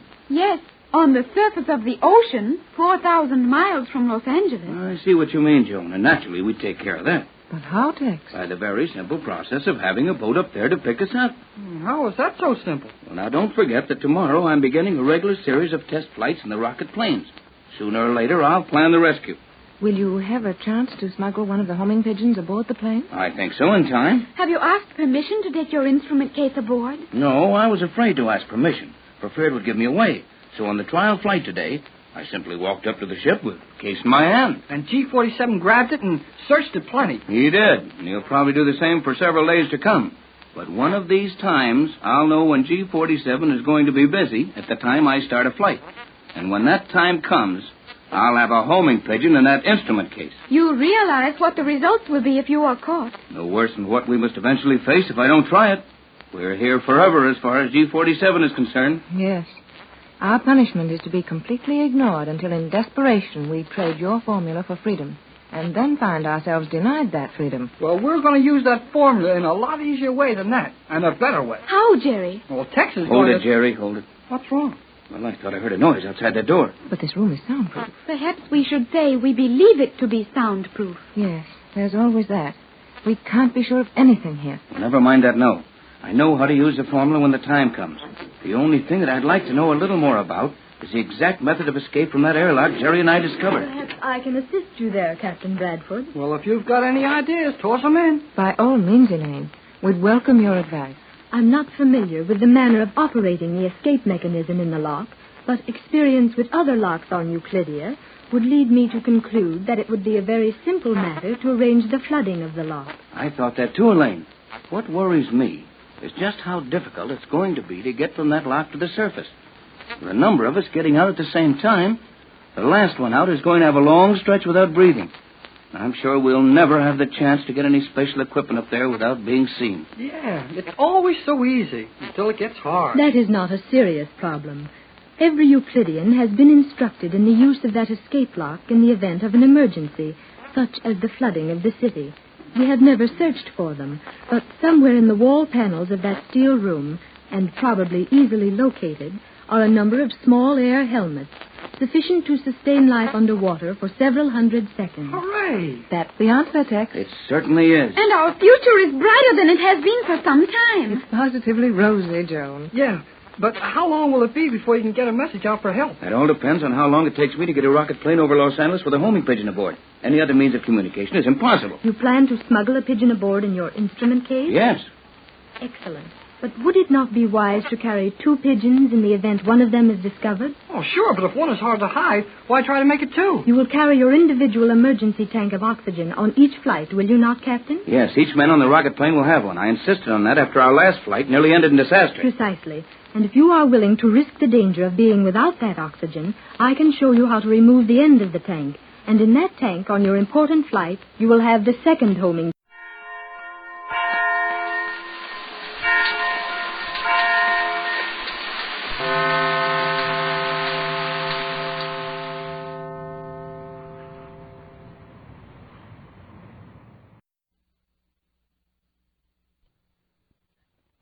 Exploring tomorrow.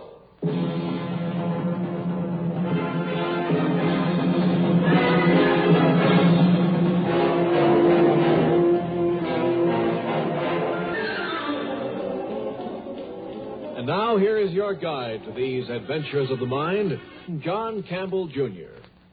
There's the old saying, you'll do it and like it. And, of course, a man can, by physical force, make you do it.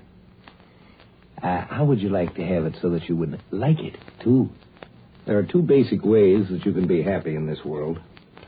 One, of course, is to have everything you want in just the way you want it and never have any difficulties or troubles. This method is ideal, perhaps, but not very probable. Only one person in the world could have that, I guess. The other method, for absolute, complete happiness, would be to like anything that you've got, no matter what it was. The first approach is the one that makes sense, of course. That's the one we work for. We earn it. The other seems so much easier. Stop barking. Stop barking. Stop barking. Oh, barking. No, that's all right, doggy. You bark as much as you want.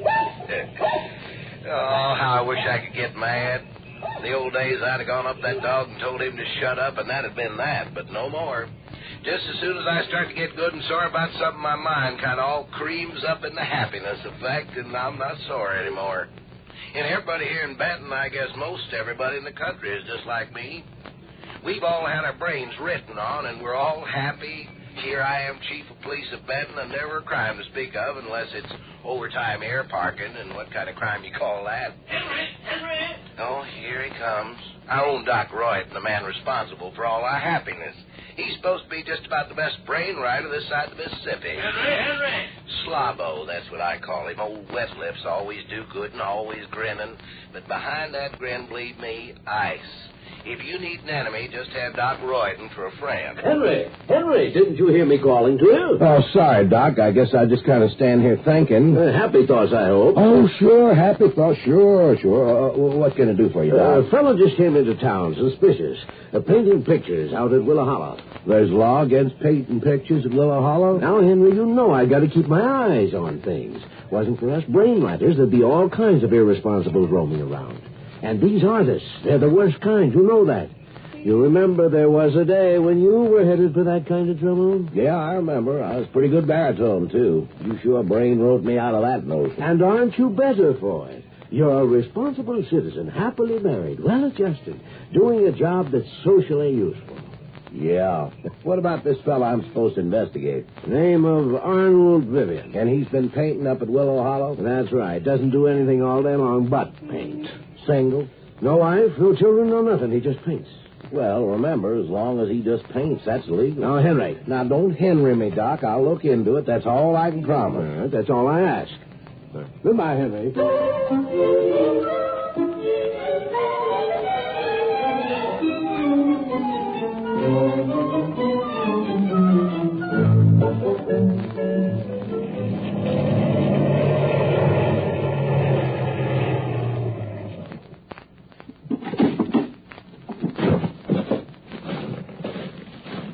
Yeah, that's a mighty pretty landscape you're painting.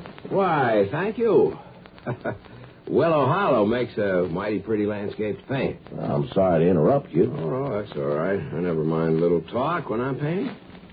What can I do for you? Your name Arnold Vivian? That's right. I'm Henry Horner, chief of police. Nice to meet you. Chief of... What seems to be the trouble? No trouble. I just out here to give you a kind of friendly warning. About what? This town of Benton you're in needs new young men, Arnold. If you should happen to get in any trouble here, we got a real fast brain rider who likes to straighten people out. I don't get into trouble. Well, just keep in mind we need workers these days. Like our brain rider would say, who needs pictures on canvas? Who needs pictures on canvas? Why, Mr. Policeman, me. Maybe someday a few others will agree with me. Well, maybe. I used to be a sort of artistic fella myself.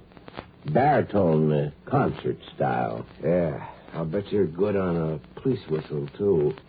Don't worry about me, Mr. Horner. Just go back and tell your brain rider. Here's one traveling man he won't ever get to use his scalpel on.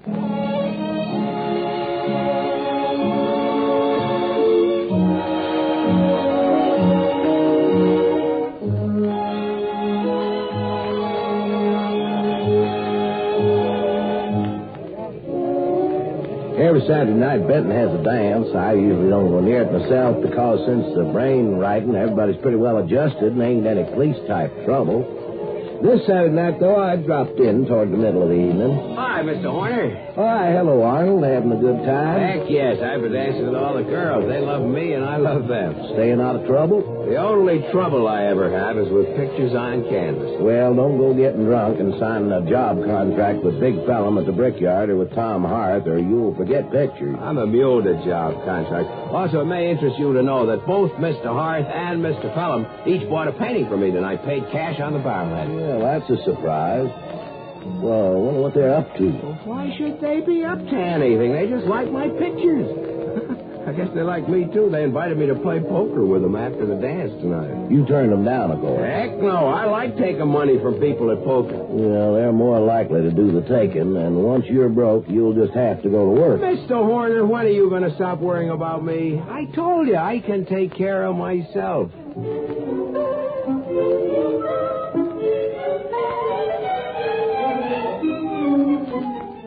And he could, too. When the poker game broke up about 3 a.m., he was the winner. Everybody was griping, all except Doc Royden, who sat there, his close-set eyes glittering behind thick spectacles. Imagine him taking me for $30. Imagine. He knows people, he knows cards, he knows women. You're not going to brainwrite that boy. You want to bet, Henry? You just want to make a little bet.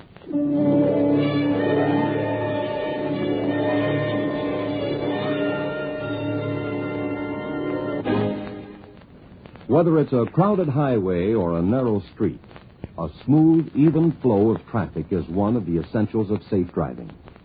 Speeding is an obvious hazard, but it can also be suicide. Slowpoke driving is dangerous, too, because it causes rear-end collisions and tempts other motorists into taking deadly chances in passing. The eccentric behavior of the lane switcher, the driver who weaves in and out, often is the cause behind frightful smash-ups. So don't be a cause, and don't be a victim. Arrive alive. There are two difficulties with the happiness idea. One of them is that actually we need to earn happiness to enjoy it, but we don't really want to work for it. The drug addict has happiness that he doesn't have to work for, really. The other difficulty is happiness in whose terms? Many times, the other fellow figures that you ought to be happy with what he's giving you.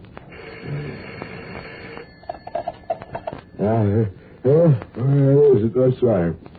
Henry, wake up and scoot over to Tony Holland's shack on the edge of the holler. What's the matter, Doc? There's been a crime. Get over here as fast as you can.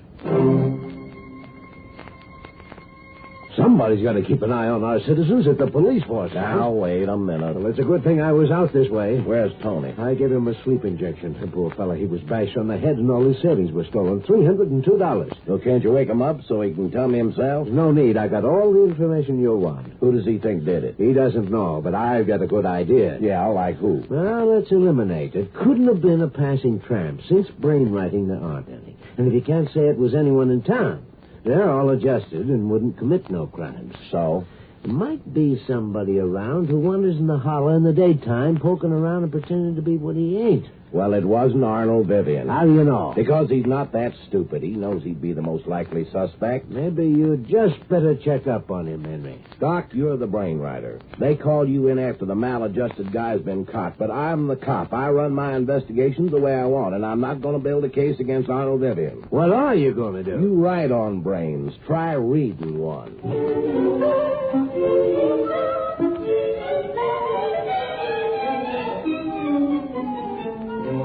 So you figure Doc Royden's trying to frame me, huh? Looks that way. Well, it's ridiculous. I just took you people at poker for enough money to live for 3 weeks. Why should I take a chance on getting my head written on? Have you missed any of your stuff? Oh, just my pen and pencil set that I lost jumping around at the dance last night. Hey, wait a minute. That'd make a fine clue, wouldn't it, at the scene of the crime? It sure would. Well, was it found over there? Not yet, but it will be. That's not important, though. What is important is this. Tony Holland has one peculiarity. He marks $20 bills. Figures he can follow how the money goes around town that way. Now, you don't draw any money from the local bank or in salary, So you just better not have any local $20 bills marked by Tony. Hey, whose side are you on?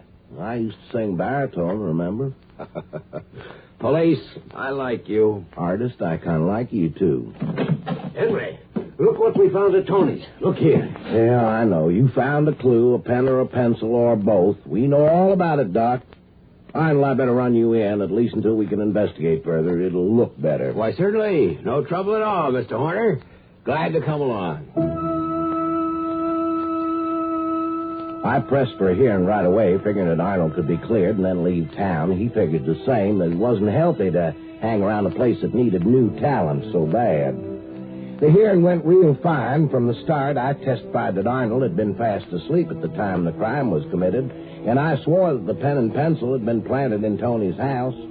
Then suddenly they were talking about marked $20 bills. Well, I couldn't possibly have any 20s, Judge. I just told you, there's absolutely no way that I could have... Unless... No. Let me out of here! Let me out of here! It's a frame-up! It's a frame-up, I tell you!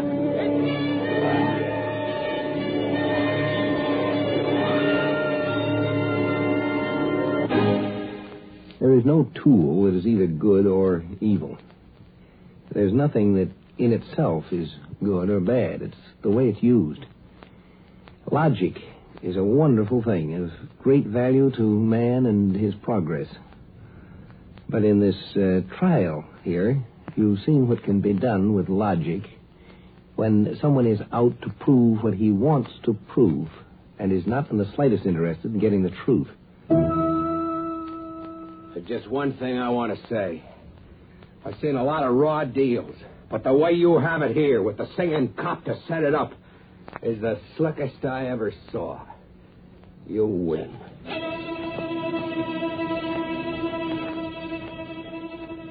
As chief of police, I had to be present at the brain writing. Doc's nurse gave Arnold the needle jab in the back of the neck, and after that he sat there like a stone man, able to hear but paralyzed. Now, Henry, there we are. Yes, the clay model is ready to take the impressions from Arnold's brain, so we'll have an exact duplicate. Now we put this cap on Arnold's head so the electronic fingers in it can do the measuring. That's a good boy. It won't take long now. Attach these wires to the automatic computer that we put above the clay model, and there we are.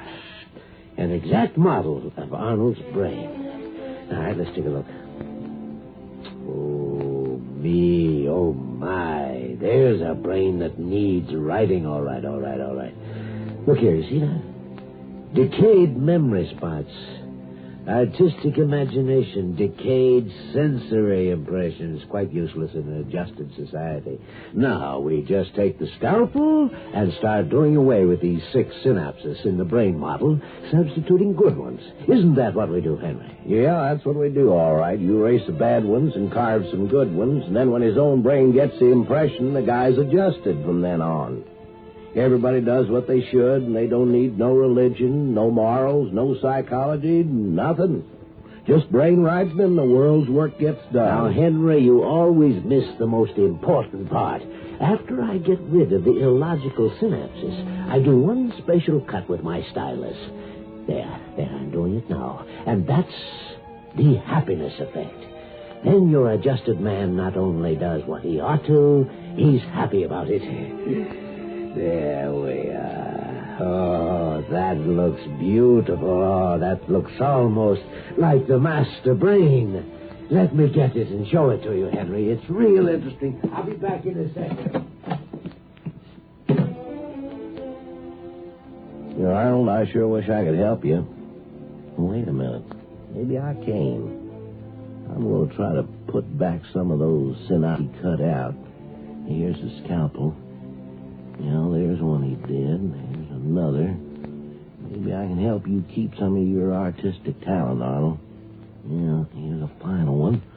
That one day Henry, we'll be able to duplicate this master brain in everyone. It's brilliant. Take a look at it while I prepare for the transference from the clay model to Arnold's brain. It sure is fine looking, this master brain. Yes. Now, we're ready to go? Now, Henry, when I close this switch, the new brain shape will flash the signal to the cap on Arnold's head. The electronic fingers will dig in, and he'll have a new brain. Oh, I tell you, Henry, this is the real moment of birth. Most people are born wrong for this world. This is where they get right. All right, here we go. It's going to hurt a little.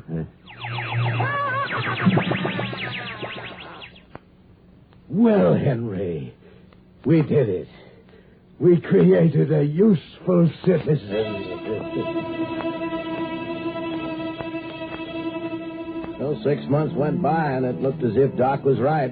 Arnold took a job, settled down, and got himself married, and then... Henry, have you seen that picture exhibition up at the town hall? Picture exhibition? No, Doc. What's it about? Arnold, Vivian, the sneak pictures of me, holding me up to ridicule. I'll be the laughing stock of this town. You've got to stop it. Well, there's nothing illegal about pictures, Doc, but come on, let's take a look.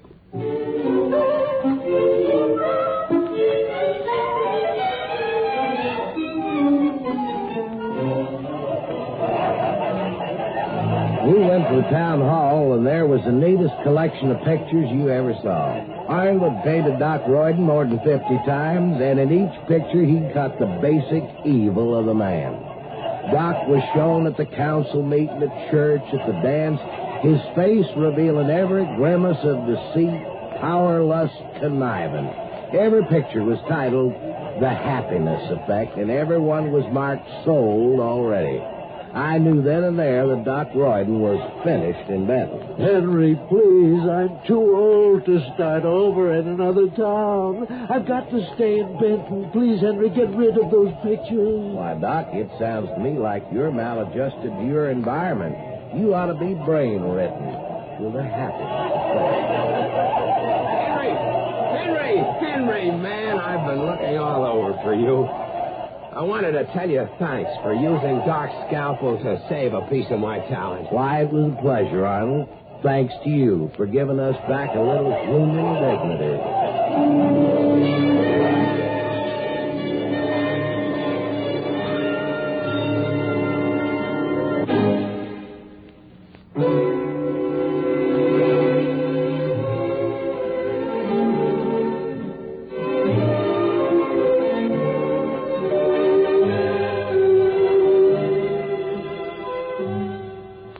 A lot of people tend to think that happiness is something you have.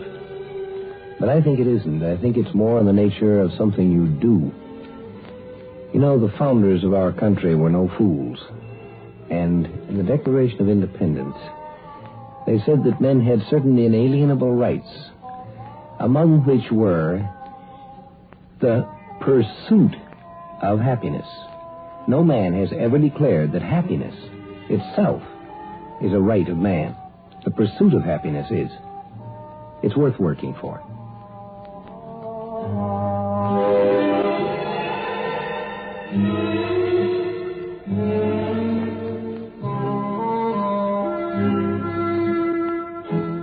Join us for a fascinating adventure in Exploring Tomorrow. Heard in our cast tonight were Mason Adams, Charlie Holmes, and Lawson Zerbe. Script was taken from a story by Raymond Banks. Produced and directed by Sanford Marshall here in New York. Bill Maher speaking.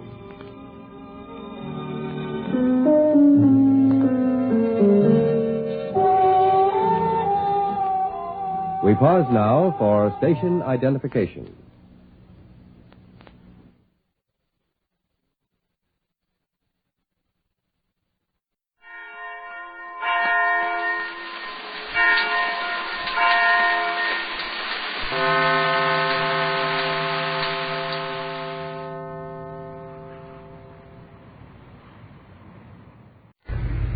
Faster than a speeding bullet.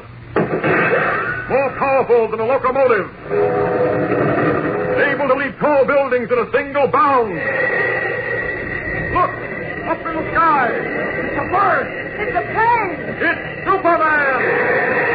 Yes, it's Superman, strange visitor from another world, who came to Earth with powers and abilities far beyond those of mortal men. Superman, who could change the course of mighty rivers, bend the steel in his bare hands, and who, disguised as Clark Kent, mild-mannered reporter for a great metropolitan newspaper, fights a never-ending battle for truth, justice, and the American way. But before we join Superman, here is an important message. Yes, fellows and girls, here is an important message for you. A message direct from our fighting Marines from the Solomon Islands, echoed by our blue jackets on the high seas, by the boys who wear our Army and Navy wings, our tank troops in Africa, our commandos in England. In fact, by every man in the American armed forces, no matter where he may be. And here's the message. We're going to win this war, they say. We're going to wipe Hitlerism and fascism off the face of the earth. We've taken on the job, and we're going to see it through, but we can't do it alone. We can't do it without the help of every boy and girl and every man and woman back home. Now, we know the one way we can help those boys fight this war to a victorious finish is to see that they get all the guns and tanks and ships and planes they need. But those things require an awful lot of money, and that's where you and I come in. We help our government to buy those war materials by lending them our money, by buying all the war stamps we possibly can as often as we can. And for the duration, let's pledge ourselves to do without those things we'd normally buy, things we can well do without, so that vital materials will be used for the manufacture of war goods. And the money we save may be turned into war-saving stamps to help pay for those goods. So let's promise to ourselves right now. Let's promise to buy war-saving stamps daily as often as we can. Remember that every dime is important, because 10 cents will buy 5 .45 caliber bullets to be used by our soldiers, sailors, and Marines. 5 dimes will buy enough fuel oil to take an American destroyer 1 full mile closer to its objective. And a dime a day from all the fellows and girls in the United States will buy enough fast pursuit planes to blast Hitler's Luftwaffe right out of the sky. So start right now to do your share to help win this war. Remember, every time you've got a dime, buy a war-saving stamp. And now, the adventures of Superman. When Superman and his guise of Clark Kent and Lois Lane, girl reporter, decided to accompany Editor Perry White into the wilds of northern Canada, things began to happen.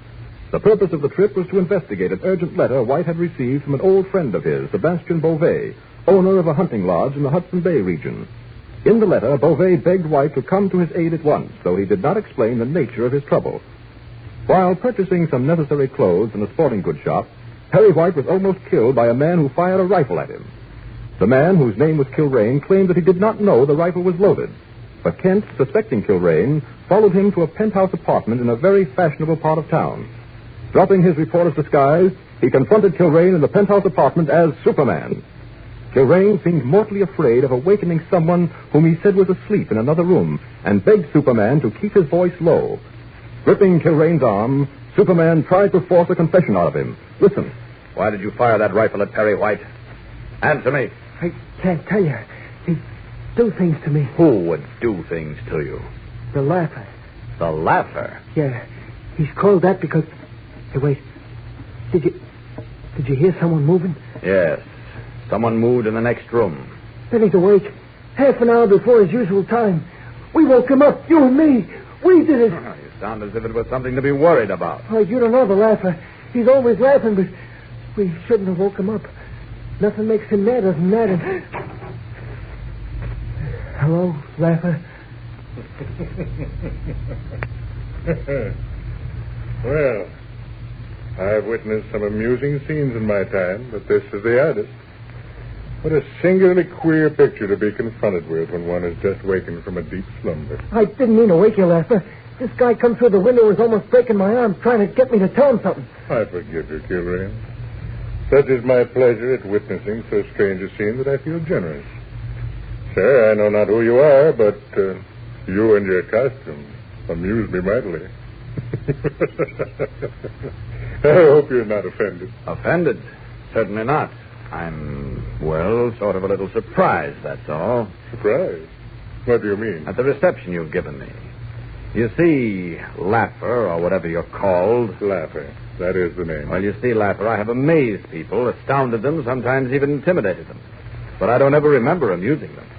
This is the first time I've ever been laughed at. And it distresses you? Oh, well then, sir, forgive me. I would not hurt you for the world. The truth is, it is my good fortune to see everything in an amusing light. Even funerals, sir, make me laugh until my chins quiver like jelly in a jar. Oh, you seem puzzled, sir.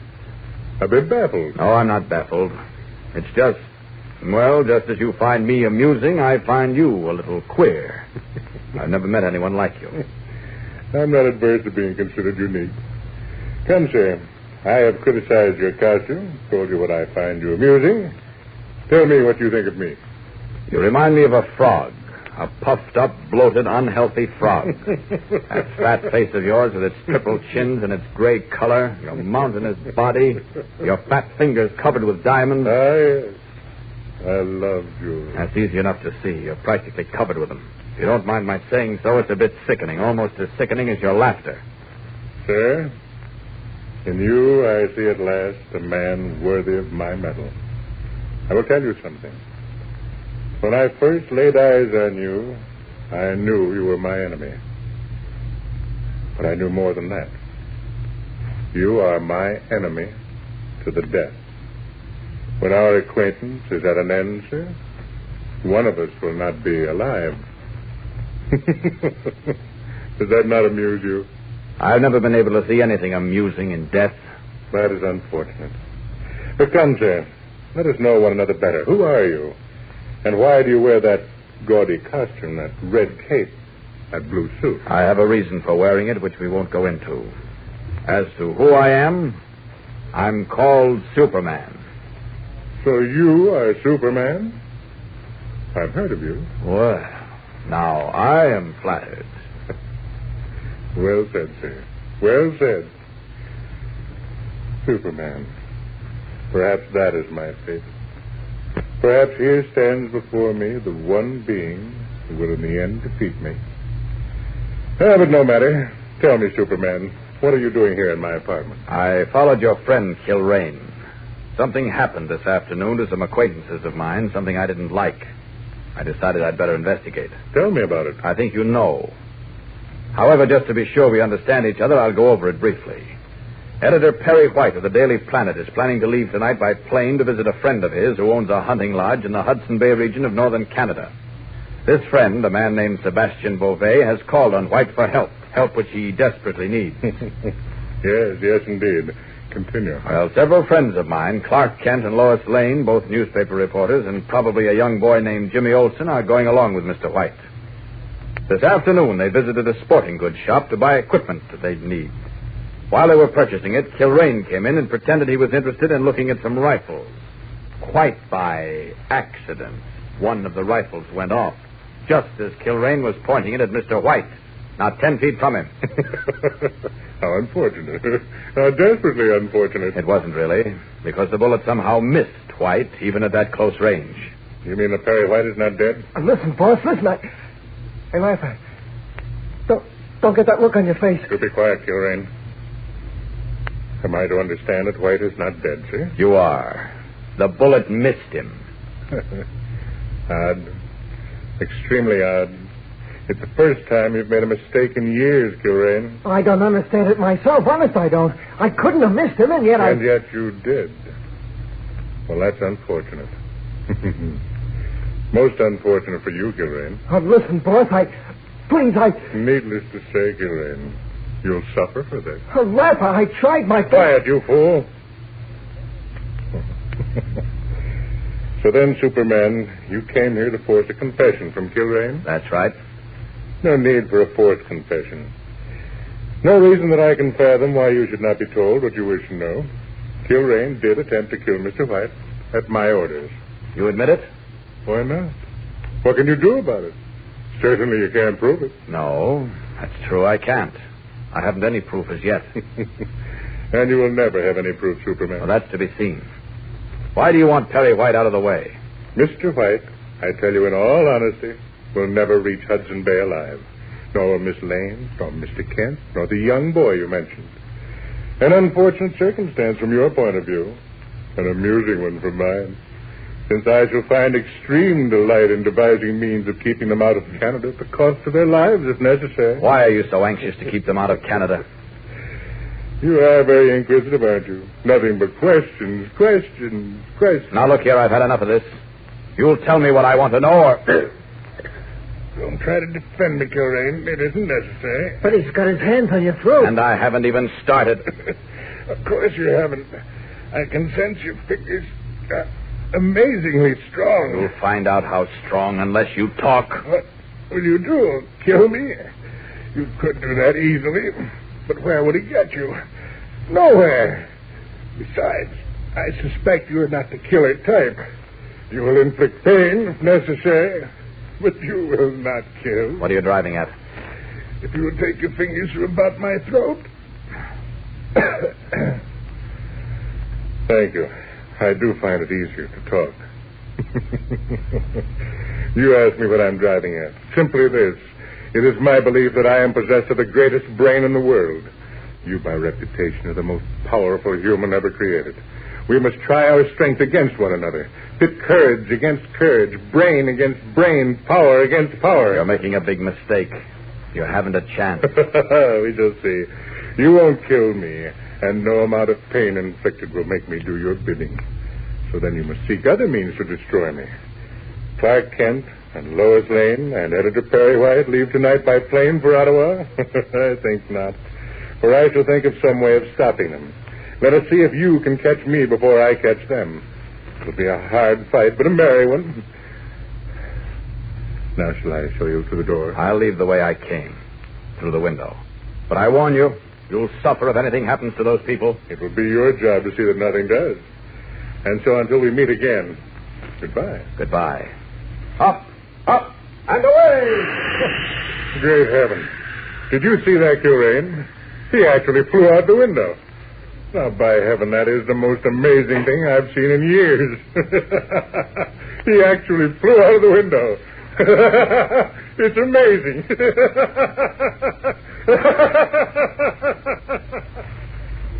With his triple chins quivering, the strange diamond-studded creature gazes out the window at Superman's departing figure.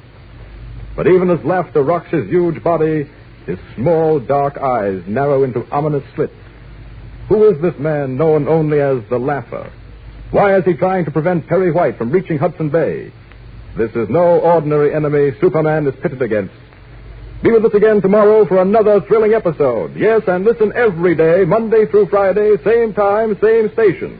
Tune in and follow the adventures of Superman.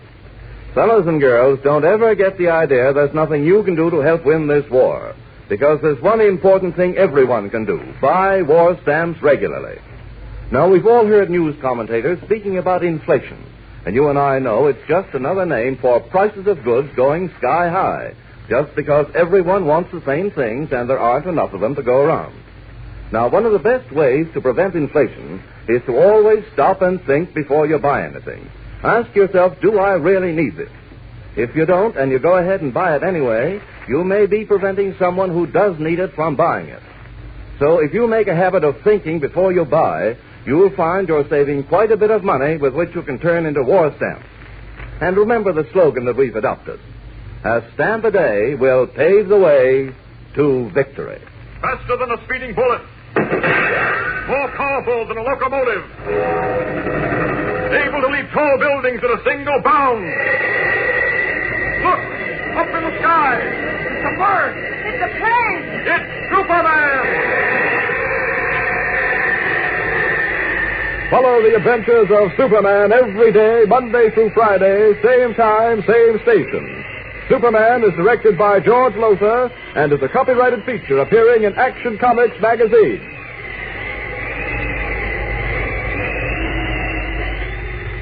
This is Mutual. Faster than a speeding bullet. More powerful than a locomotive. Able to leap tall buildings at a single bound. Look! Up in the sky! It's a bird! It's a plane! It's Superman! Yes, it's Superman, strange visitor from another world, who came to Earth with powers and abilities far beyond those of mortal men. Superman who can change the course of mighty rivers, bend the steel in his bare hand, and who, disguised as Clark Kent, mild-mannered reporter for a great metropolitan newspaper, fights a never-ending battle for truth, justice, and the American way.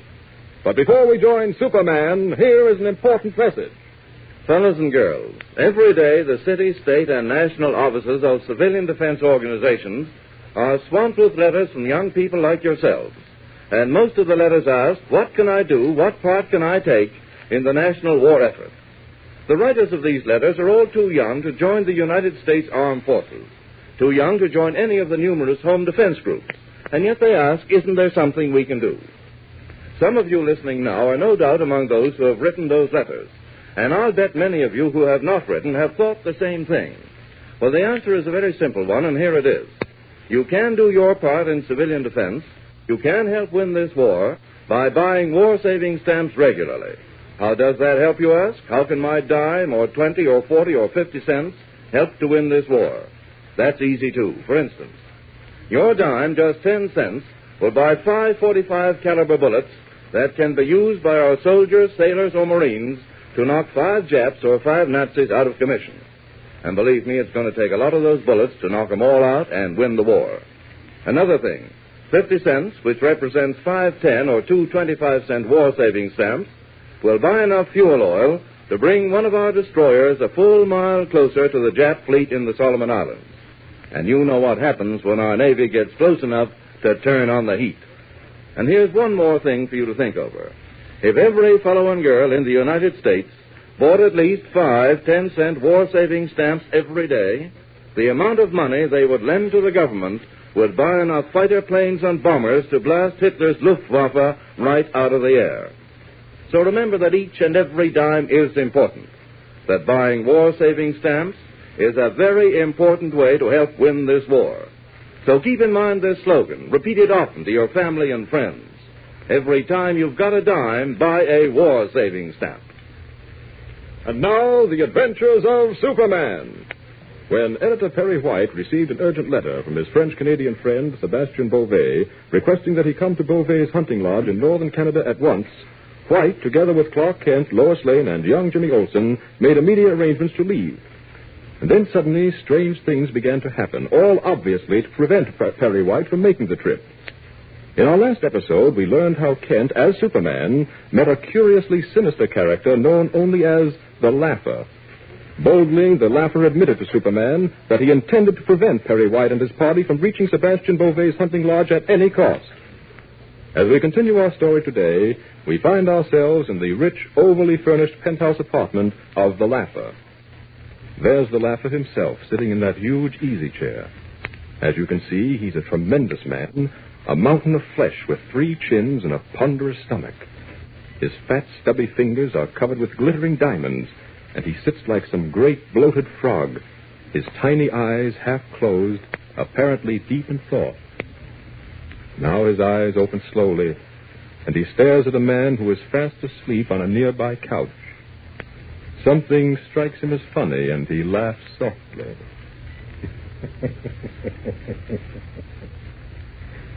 Sleepy, wake up. Wake up, I say. Wake up, Sleepy. Open those droopy eyes of yours. Okay, Laugher. If you say so. Well, what's up? I've been sitting here, Sleepy, indulging in deep thought. Yeah? Would you be even faintly interested in what I was thinking about, Sleepy? Well, I'd much rather catch some more shut-eye, Laugher. But if you want to talk, go right ahead. I'll listen, but I won't understand half of what you say. I hardly ever do. Don't you ever do anything but sleep, Sleepy? Don't you ever do anything but think? No. Same here. That's why they call me Sleepy. Go ahead and talk. I'm listening. I've been thinking about this rather fantastic person known as Superman. He was here an hour ago, just before you arrived. He amused me terribly. And yet, Sleepy, there was something about him that I cannot take lightly. I'm afraid you're not listening, Sleepy. Oh, I am. Go right ahead. You don't take this King Superman lightly. That's right. Sleepy, for the very first time in my entire career, I feel that I have met my match. Nuts. No, really. For the first time as far back as I can remember, I shall have to exercise every faculty, every talent that I possess. And that concerns me a little, Sleepy. For truth to tell, I have not really used my talents in a long, long time. I repeat, nuts. Oh, I know. You have a wonderful opinion of me, Sleepy. And so you should. Truly, I am a remarkable person. Probably the greatest mastermind that ever lived. Absolutely, the tops. But my brain, that magnificent organ which I so fortunately possess, has suffered a little from disuse. And so I worry somewhat now that I have challenged Superman to a duel, to a fight to the finish. He's all muscle, ain't he? If what I have heard of this Superman is true, he is not only the possessor of singular muscular strength, but his mind is equally well developed. It can't be as good as yours. You flatter me, Sleepy. However, I agree with you completely. There has never been, and there never will be again, such a brain as mine. But to get to the point of what I was thinking. Yeah, let's do that there. Editor Perry White of the Daily Planet, Miss Lois Lane, a very efficient young woman who works as a reporter on the paper, and Clark Kent, another reporter, are taking the plane to Ottawa tonight. They're going, so they think, into the Hudson Bay region to visit the hunting lodge of one Sebastian Beauvais. Hey, they can't do that. I thought we didn't want nobody near that place. We don't, Sleepy. We don't. Therefore, it becomes imperative that we stop these people before they get there. In the course of my cerebral activity... Your what? Cerebral activity. Oh. Thinking, do you? In the course of my thinking, Sleepy, I made up my mind that it would be far easier to stop White and Miss Lane and Mr. Kent here in Metropolis before they even board that plane to Ottawa. Oh, you don't want them to get even as far as the plane. That it? That's it, precisely. Okay. Tell me where they are, and I'll give them the works. I'll mow them down. Ah, no, Sleepy. No, indeed. It's hardly as simple a job as that. And I'm finding it difficult to devise a plan. Oh, your brain's rusty because you ain't used it, that's all. Precisely. I can almost hear the wheels creaking slowly, trying desperately to move. But the oil of activity, Sleepy, the very act of forcing myself really to think soon begins to work. And the wheels of my brain begin to turn more swiftly. Yeah, I can almost see them. Superman, I say to myself, now that he knows I will attack his friends, will be near them every moment. They will never be out of his sight. He'll be watching, eternally vigilant, anticipating my every move, and wholly prepared to block me at every turn. Yeah, it's tough. Yes, but not without solution. Not at any rate to a brain like mine. What do I decide to do? I don't know. What? I decide that Superman cannot stop what he does not know about. And at once, a complete plan unfolds itself before me. Nice going, Laugher. I knew you'd come through. Thank you. I think I'd better tell you my plan, since you are to carry it out within the next 2 hours. Oh, I was sort of figuring on hitting the hay early tonight. I'm so sorry. It's okay. I'll sleep late tomorrow. What's the plan? To get to the airport from which the Ottawa plane will leave, White and Miss Lane and Kent will undoubtedly take a taxi. You, Sleepy, will be the driver of that taxi. Yeah, go on. They will get into the taxi and you will start for the airport. Somewhere along the route, however, you will pull up to a corner where there's a cigar store. You will say you want to get a package of cigarettes. What do I want with cigarettes? I don't smoke. They make me nervous. Why, I start losing... You're only pretending you want cigarettes. Oh, well, what happens then? You will have a tiny box I shall give you. You will keep the box beside you on the driver's seat. And as you get out of the cab, you will press the button on the outside of that tiny box. Is that clear? Oh, what's in the box? Explosive. Enough explosive to blow that cab and everyone in it to kingdom come and back again. Hey, that's a wonderful idea. Isn't it? There's only one thing that bothers me, Sleepy. I wish I had more time so that the bomb could be concealed.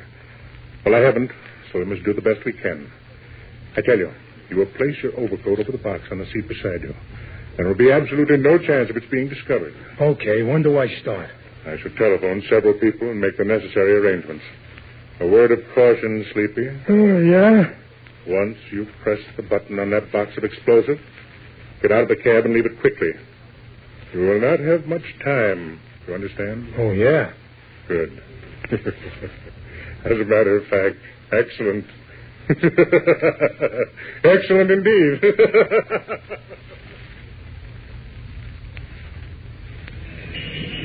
No, we're just not making any time at all. This traffic is terrible. Take it easy, Mr. White.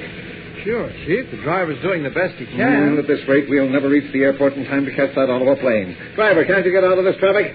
Oh, I don't know, mister. I don't know. Oh, why don't you go down State Street? You can turn into it at the next light. Oh, okay. Anything you say. Say one thing. I've never seen such a sleepy cab driver in my life. Oh, has he heard you? Yeah, I heard it. Sure, I'm sleepy. My kid's got a bad cold. Kept me up all night. Oh, that's too bad. I'm sorry. It's all right. I'll sleep late tomorrow. When does the plane reach Ottawa, Chief? It's 7 in the morning. We leave Ottawa at 10 by private plane and arrive at Lake Minto tomorrow night. From there, it's another day, packing into the wilderness by horse. Dear me, I'm beginning to feel like the great outdoor girl already. I can't. Anything wrong? Wrong? No, Chief. What do you mean? You seem nervous and fidgety. You keep looking out the window every time we stop for a light, and, well, you just don't seem yourself. Yes, Clark, what's the matter with you? I just noticed now as we stopped for this light, you unconsciously peered out both windows as if you were looking for someone. Oh, no, not at all. What was that? What, that laugh? Yes. A man passing by in the street laughed, that's all. What's so unusual about that? Oh, nothing at all. I wish we could make better time. It's getting late. Oh, stop worrying, Mr. White. We'll make it all right. Well, I hope. What's he pulling up to the curb for? I don't know. Driver, what are you stopping for? If you don't mind, Mac, I want to get some cigarettes. Now, look here, Cappy. We're in a hurry. We've got to reach the airport in 15 minutes. No, make it. Don't worry. I got to have some smoke. Hey, you just stay where you are and get this cab started again. It won't take me long, Bud. I'll be back in no time. Wait a minute. Come back here, you. Well, of all the colossal nerve. Now, take it easy, Chief. He won't be but a second. No, that's not the point. While he's in my employ, he'll do what I tell him or else. Now, come on, both of you. We'll get out and get another cab. Oh, Mr. White. No buts. We'll get out and get another cab. And that's Cabs are scarce these days, Chief. We waste more time than we'll gain getting our luggage out and waiting for another taxi to come along. We better stay right here. I suppose you're right. But I'll give that hoodlum a piece of my mind when he gets back. All right. In the meantime, relax. Relax? How can I relax when we may miss that plane by seconds? No, we won't miss it. We'll reach the airport on time, so just do as Lois says and relax. Nothing to worry about, Chief. Absolutely nothing at all. Nothing to worry about. A box of high explosive lies beside the driver's seat, hidden under a coat. At any moment, it will explode. Be sure to hear Monday's thrill-packed episode and listen every day, Monday through Friday, same time, same station. Tune in and follow the adventures of Superman. Well, there goes Superman until Monday. Meanwhile, don't let the weekend go by without buying your share of war-saving stamps. And remember what I told you at the beginning of this program, you fellows and girls who are too young to join the armed forces or any of the national defense organizations. You can do your part. You can help win this war by buying war-saving stamps regularly. So let's make a pledge right now to buy war-saving stamps. Talk it over tonight with Mother and Dad. Ask them to give you a dime every day or even every other day for war-saving stamps. And then buy some extra ones out of your regular weekly allowance. And see if you can get your friends to buy stamps regularly, too. Or why not organize a war savings club right on your block in your neighborhood? Make this your club slogan. Every time you've got a dime, buy a war savings stamp. Faster than a speeding bullet. More powerful than a locomotive. Able to leap tall buildings at a single bound. Look, up in the sky. It's a bird. It's a plane. It's Superman! Follow the adventures of Superman every day, Monday through Friday, same time, same station. Superman is directed by George Lothar and is a copyrighted feature appearing in Action Comics magazine. This is Mutual.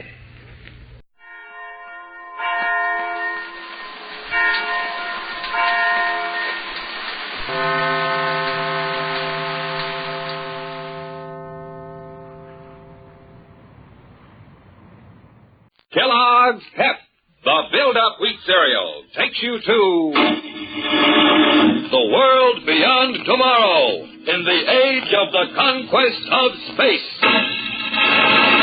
When roaring rockets blast to distant stars and far-flung planets with Corbett, Space Cadet. Stand by to raise ship. 5, 4, 3, 2, 1, 0!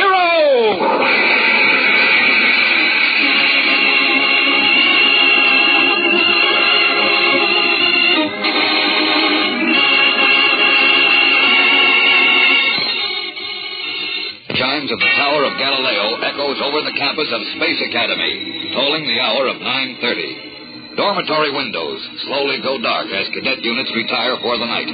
But light continues to stream brightly from Section 42B, the quarters of the Polaris unit. Inside, Cadet Tom Corbett, a tall, curly-haired boy of 18, is seated at the desk, dictating a letter into the audio writer. Nearby, Cadet Astro, the second member of the Polaris unit, listens intently to earphones clamped tightly to his ears as a study spool whirls in the study machine, droning out a lesson in astrogation. And the third member of the Polaris unit, Cadet Roger Manning, idly contemplates his collection of pinups. Cadet life is quiet and routine on the Space Academy campus. Suddenly, the dormitory intercom crackles into life.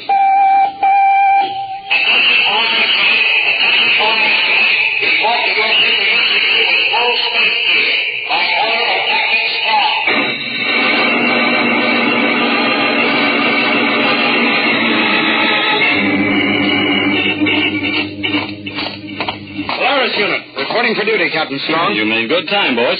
Just leave your space gear on the deck. You can stow it later when we're in flight. Sounds like we're in a hurry, Skipper. We are, Astro. We blast off as soon as we get final orders from Commander Arkwright. What's up, Skipper? Remember our first trip to Titan, the largest moon of Saturn? Sure thing, sir. We escorted the first group of colonists there. You remember the strange Titan vegetation? Crystal? Living crystal? Who could forget it? Yeah. Every time it touched metal, the metal turned into crystal. Right. But at the same time, it was lighter and stronger than most metals now in use. I always thought it would be a good idea for our Academy scientists to work on that stuff. Make it useful. Well, they have, Tom. They've succeeded in refining Titan crystal so that it can be used in place of metal. Hey, that's terrific, sir. The process isn't absolutely perfect yet.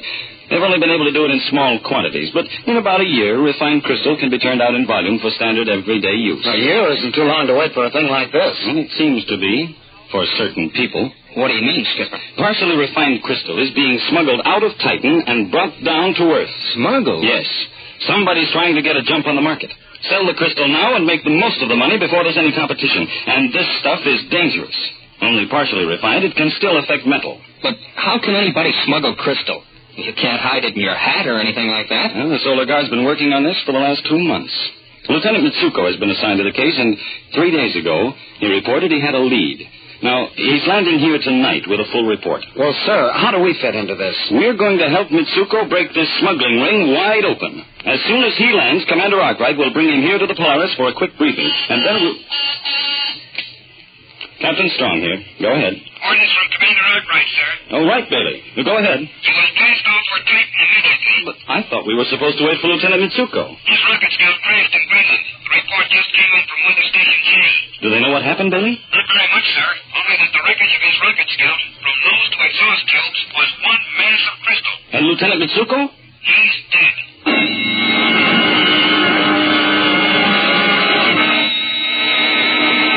We'll return to the exciting adventures of Tom Corbett, Space Cadet, in just a moment. So stand by. Listen. That's a flight of jet planes flashing across the sky, flying faster than the speed of sound itself. Those fleet, deadly jets are the masters of the air, spreading their wings in battle high above the earth.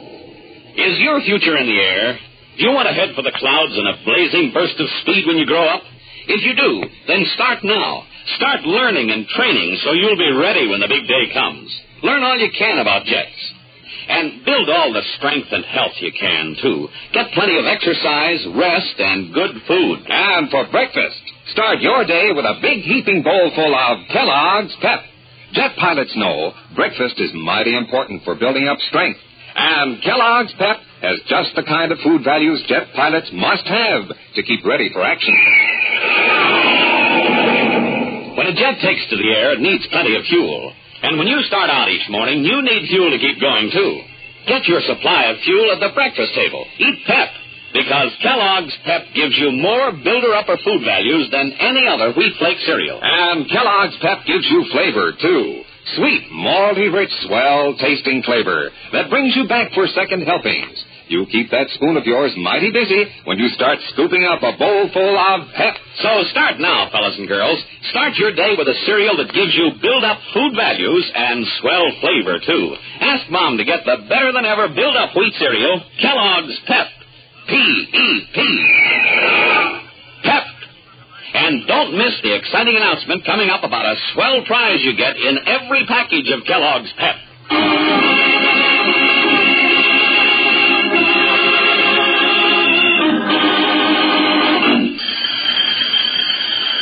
Attention, crew. Blast off in 30 seconds. Station check. Cadet Astro, lower deck ready, sir. Cadet Manning, radar bridge ready, sir. Cadet Corbett, control deck ready, sir. As a lone, powerful spotlight from the spaceport control tower plays on the silvery hull of the rocket cruiser Polaris, Captain Strong and the space cadets prepare to blast off. Energize the cooling pumps. Pumps in operation, sir. Feed reactant. Switch in takeoff gyros. Gyros in, sir. Orders are snapped quickly. Controls are engaged. The ship begins to throb with the unleashed power of its rocket motors. And finally... Blast off, minus 5 seconds. 4, 3, 2, 1, 0!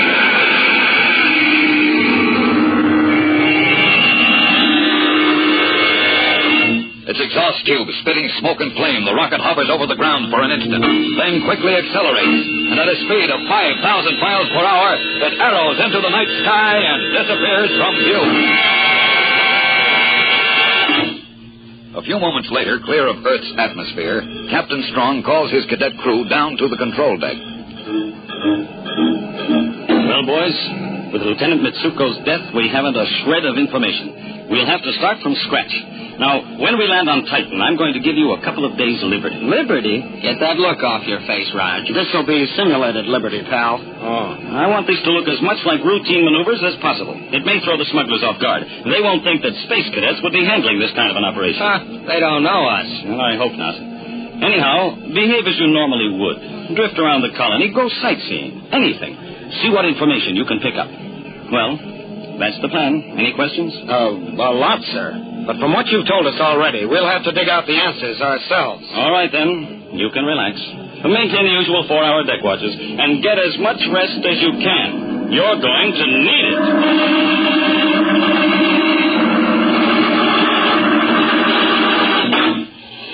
Titan control from rocket cruiser Polaris. Entering approach orbit. Open atmosphere resistor screens for landing. We'll touch down in 4 minutes.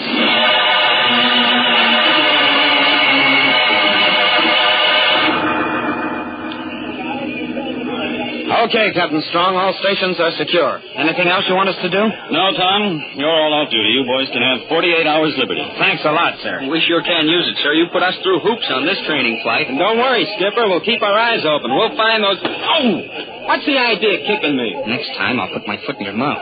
You want to ruin everything, Manning? Somebody in that ground crew may be listening. Oh. All right, boys. I'll see you later. Right, sir. And when you finish sightseeing, you can psych in for the night at the spaceport BOQ. See you there, sir.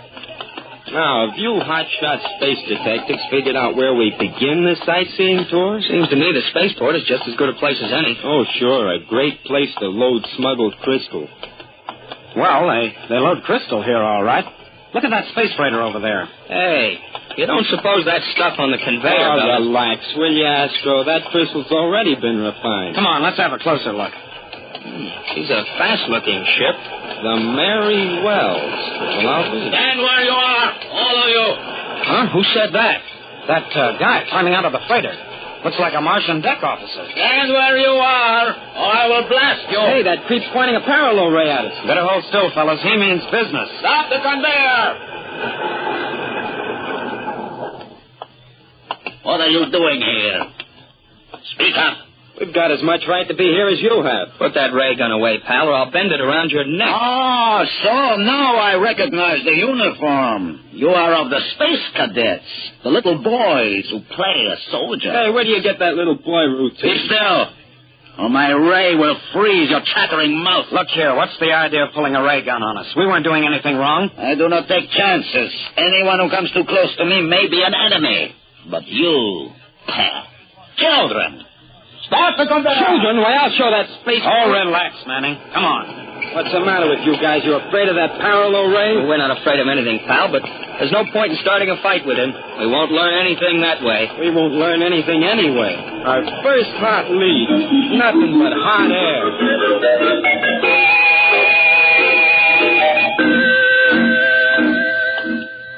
I don't see why the skipper made us come all the way out here to the refinery. We could be spending our liberty in the colony. Can't you do anything but gripe, Manning? Skip it. Where do we meet Captain Strong? In the main refinery, down this hall. Hey, what's that up there? It looks like a conveyor belt. And look, it goes outside, straight out to those hills off to the west. But the cars are empty. They're returning for more crystal. The conveyor keeps rolling constantly, bringing more crystal in, and... Hey, look down there. Where the cars roll out of the plant. That fellow standing there, wearing the face mask. What about him? He's the joker we bumped into by that space freighter. The Martian deck officer who pulled the parallel ray on. But he has a perfect right to be there. He ships all this crystal. He only transports refined crystal. Look, he's jumping into one of the cars. Hey, there's something fishy on tight. You're right, he's up to something. Come on. Let's jump into one of those cars and follow him. Wait a minute. We better tell Captain Strong. No time for that now. Astro, he'll get away. Well, Tom, we can't just take off. He said we were on 48 hours liberty, didn't he? We're on our own, so come on. Let's blast off.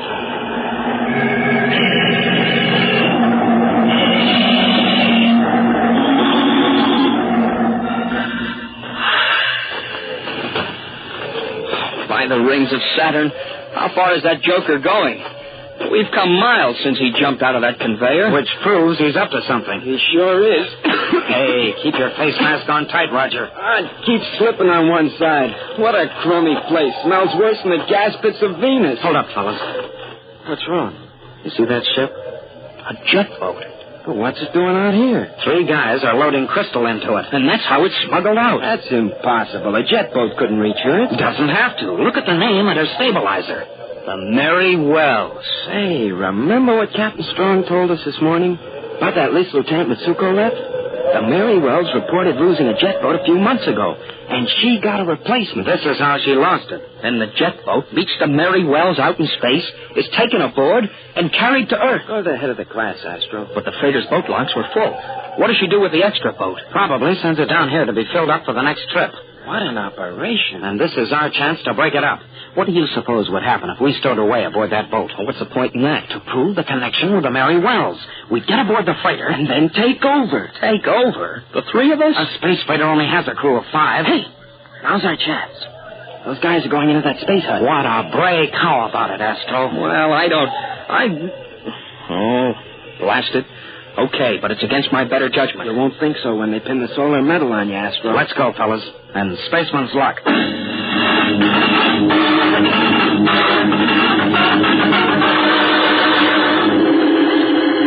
I can't get comfortable on these things. They're sharp. Don't let any of your belt gear touch the crystal. Remember, they're metal. And this stuff isn't refined. I've got my gear tucked under my blouse. Same here. Hey, listen, our pal's come aboard. I hope he doesn't get an idea to check his cargo first. Quiet, you guys. He's firing up the jets. Brace yourselves, fellas. This may be a rough takeoff. What's that? Are you comfortable in there, my young friend? Who's he talking to? He came aboard alone, didn't he? Can't you hear me in there? I got a hot space flash for you fellas. He's talking to us. What? Then he knows we're in here? Come on, let's fire out. Oh, no use. The cargo hatch is locked. You're so right, my impetuous young friend. You wanted this trip, so you're going to get it. And believe me, this will be a long one. Far out into space.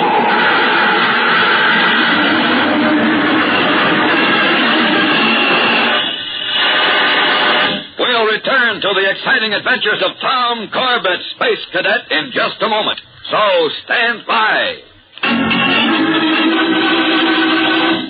Fellas and girls, it's here at last. An exciting new prize for you. Brought to you by Kellogg's Pep. That's right. Free at no extra cost in every package of Kellogg's Pep. Yes, sir. Everybody's excited about the new Magic Moving Picture Eye, a swell prize that you can get right now. This Magic Eye is a smooth, shiny plastic disc. When you hold it between your fingers and tilt it back and forth, the picture on the disc moves like magic. And you can get all different kinds of pictures. Pictures of movie stars like Bob Hope and William Holden of Paramount Pictures. And trains speeding down a track. Jet planes in the air. And sports stars like Pauline Betts and Bobby Riggs in action. There are 16 different Magic Eye moving pictures in all. And listen, you can start your Magic Eye collection right now because you get a Magic Eye in every package of Kellogg's Pep. Free at no extra cost. Your grocer has your package of Kellogg's Pep with a Magic Eye packaged inside right now. So don't wait. Ask Mom to get a package of Kellogg's Pep as soon as she can. That's right. To get your Magic Eye, ask Mom to buy Kellogg's Pep. P-E-P. Pep.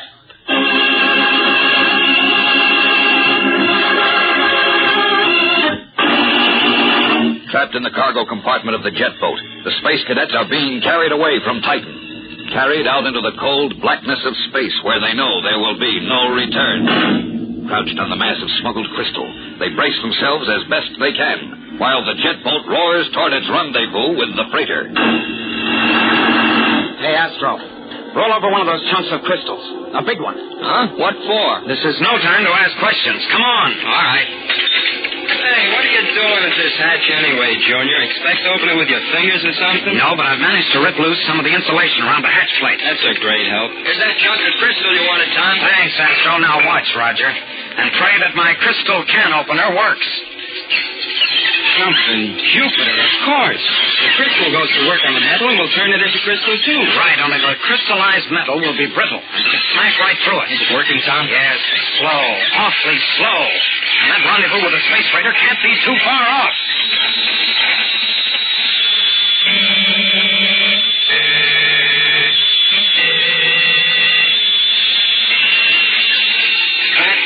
You beautiful hunk of crystal. Keep working on that hatch. Isn't that crystallized area large enough yet, Tom? Let it go a little longer. When we break out, we've got to move fast. We'll need plenty of elbow room. No wonder that joker doesn't hear the vibration. The noise of the jet's probably covered. Hey, the jet, they stopped. We must be at our rendezvous point. Tom, he'll hear the vibration. And we have to hit him now. Break that crystal and let's go.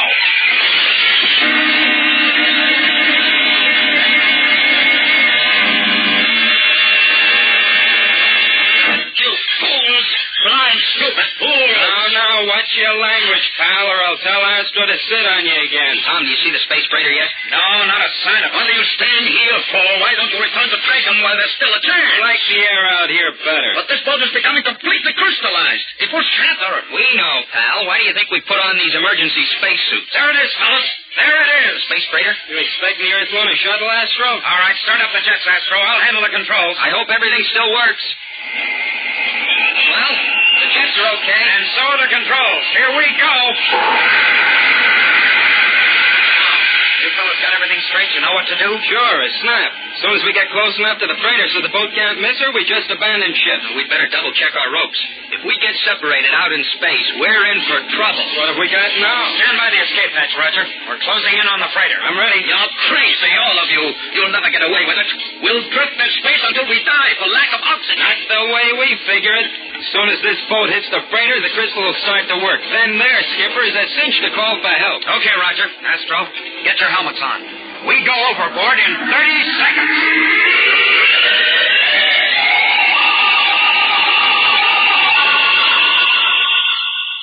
Hey, Astro. Astro. Yeah, Tom? You all right? Just fine. What about Roger? Don't worry about me, Junior. I'm drifting along like a cloud. How's our passenger? He hasn't opened his mouth in the last 10 minutes. The shock of seeing the boat crash into the freighter must have been too much for him. He passed out cold. You did a nice job of aiming, Tom. Not only is the hull of that ship crystallizing, but you smashed her tubes. She can't get underway. The skipper has to send a distress call now. He's probably sent out 50 already. Hey, look.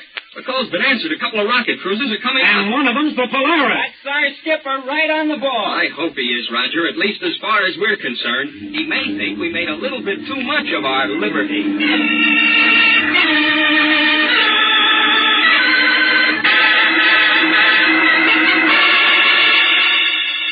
Boys, I honestly don't know whether to recommend you for the solar medal or to log you for this crazy stunt. Well, Captain, why don't we just skip the whole thing? Well, maybe that would be best. But it's going to take some explaining. Captain Strong, did you learn anything from that man we brought aboard? Yes. He gave me the whole story. And you were right, Tom. They'd used the jet boat to carry the smuggled crystal to the freighter, and at the same time send an empty boat back to Titan. But what happened when they reached Earth, sir? How'd they land the stuff? Very simple. They jettisoned the whole cargo, dumped it overboard to drift into space and be picked up later by other jet boats that wouldn't be suspected. Say, they covered all the angles, didn't they? What about Lieutenant Mitsuko? A clear case of murder, Tom. And those men will pay for it. I'm sure glad of that. Say, Skipper, I was just thinking... Uh-oh. Run for cover, Astro. All right, Manny. Let's have it. Well, since you can't give us the solar medal and you don't want to log us, can't you sort of give us recognition in the Academy record book? Recognition? Well, for what? Why, for the way we hitched a ride on the Polaris. We're the first space hikers.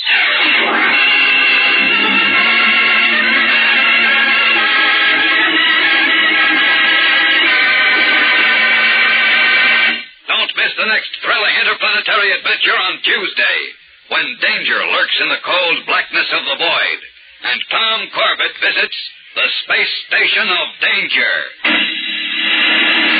Tune in, same time, same station, for the next thrilling interplanetary adventure with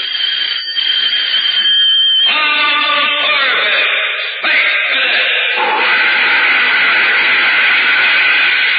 Brought to you by Kellogg's Pep, the build-up wheat cereal.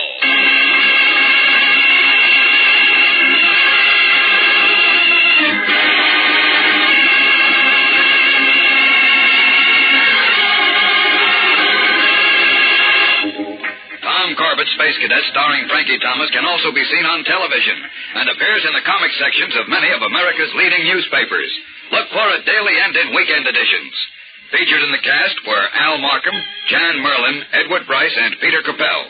Today's program was directed by Drex Hines. Jackson Begg speaking. Kellogg's Raisin Bran has a secret. Shh. Kellogg's Raisin Bran has a secret. Shh. In Kellogg's Raisin Bran, the tasty raisins are dipped in honeycomb. That's the secret of Kellogg's extra delicious flavor. That means plumper, tastier raisins, combined with golden, crisp bran flakes. Both fruit and cereal, all in one box. No other raisin brand but Kellogg's gives you raisins dipped in honeycomb. So try Kellogg's, because... Kellogg's Raisin Bran has a secret. Shh. Kellogg's Raisin Bran has a secret. Shh.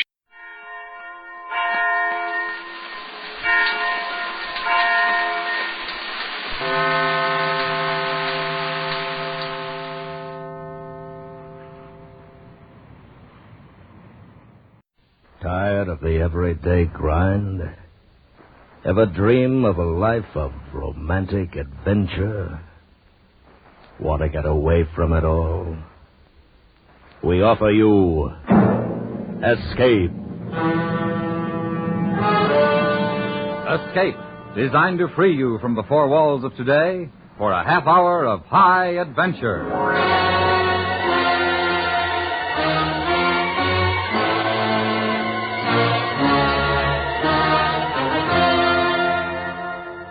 You are standing in the bedroom of an English inn, the sound of revelry coming faintly up the stairs, while in the shadows across the room from you, the gun in his hand already aimed at you, is an enemy agent whose success depends upon your death.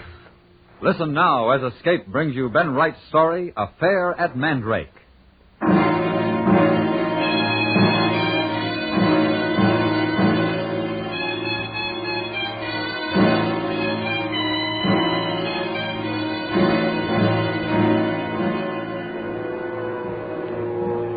This town, this beach, might have been wonderful in peacetime. I don't know. I never saw it before, but in war in 1940 it was hell.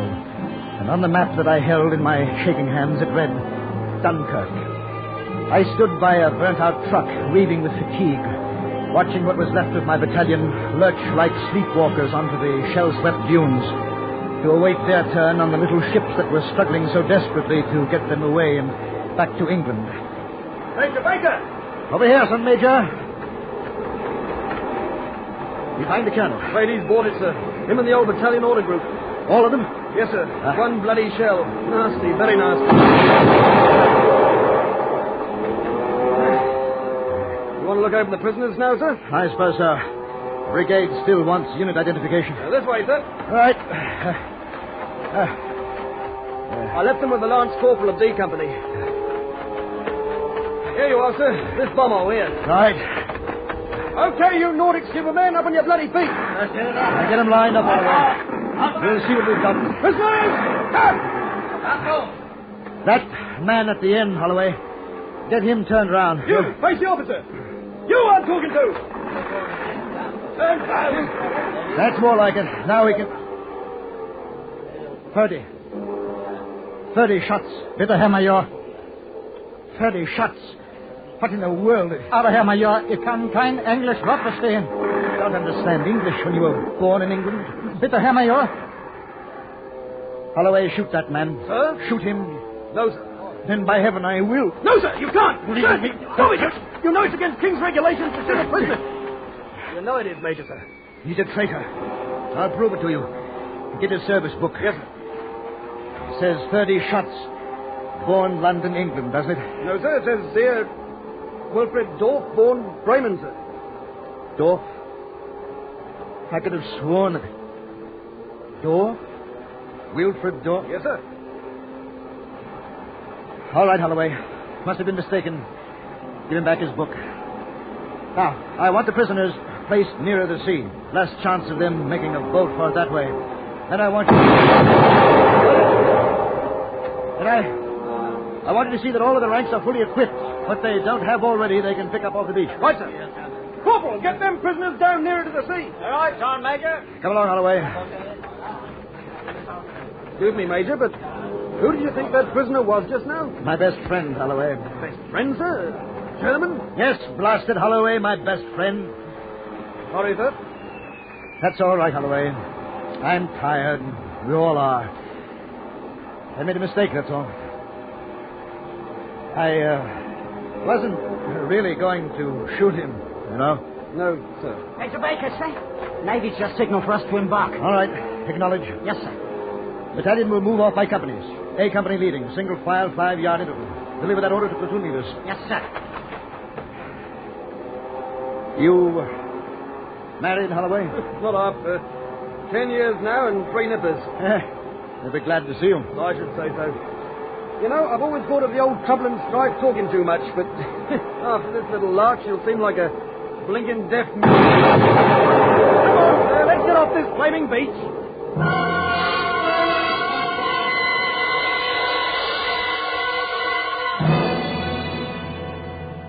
We left Dunkirk blazing behind us, and the Navy took over. Then England again, and finally the blessed release of 2 weeks' leave. But it was a short-lived happiness, for on the 6th day I was ordered to report to the War Office. General Ballister, sir. Baker, yes, of course. I sent for you, didn't I? Oh, Baker, congratulations. I beg your pardon, sir? On your military cross. I haven't got it yet, eh? Well, it'll be along. It was a good show in France, Baker. A fine rear guard and a properly equipped battalion when you came ashore. Deserve your MC. Thank you, sir. Thank me, rubbish. Deserve it. Now, what do you know about rockets, Baker? Well, sir, I was interested in them pre-war as a possible method for postal delivery. Oh, that's right. I have it here in your record. Attended experimental meetings in Germany, eh? Yes, sir. My best friend and I... Well, it interested me. Yeah. Well, come here. Have a look at this map. Sir? Mandrake Forest, full of rockets, our rockets, ack-ack and anti-personnel. Well, the Germans think they're very clever with this sort of nonsense. We think we're a bit brighter. Mandrake Forest.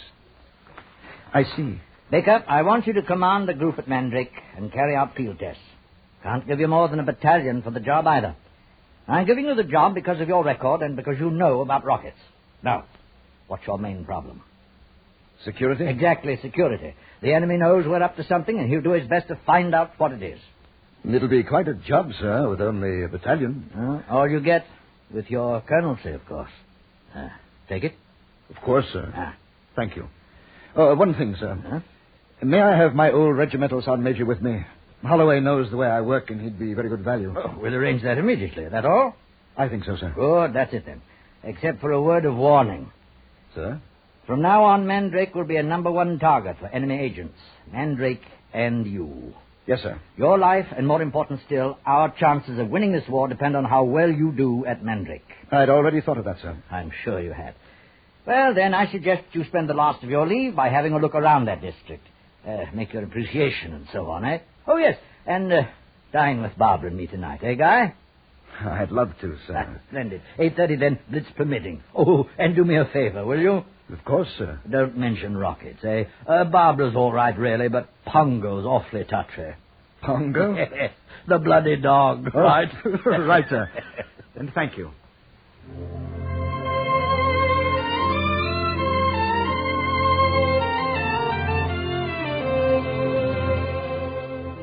The dinner was excellent, as was the courvoisier. So it was well after midnight before I said goodnight to the balusters and made my way slowly towards my flat in Cranmer Mews. The darkness was absolute. No searchlights, no raid, an almost irritating hush. And then as I turned into the mews, I saw it. A chink of light coming from my own window. I moved quietly, yet as quickly as possible, up the steps, then stopped suddenly. My door had been forced. I eased it open wider and stepped through. There was a ribbon of light from the study. Then, as I slowly edged closer...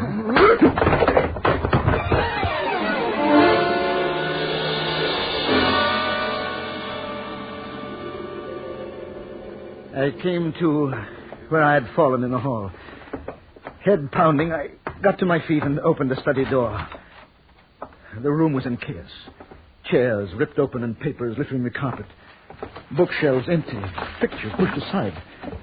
Quickly, I pried open a tightly fitted false bottom to the bureau drawer. My most secret documents and books were untouched. The film of chalk dust with which I had sprayed them, unmarked. If it had been a burglar, he got what he came for.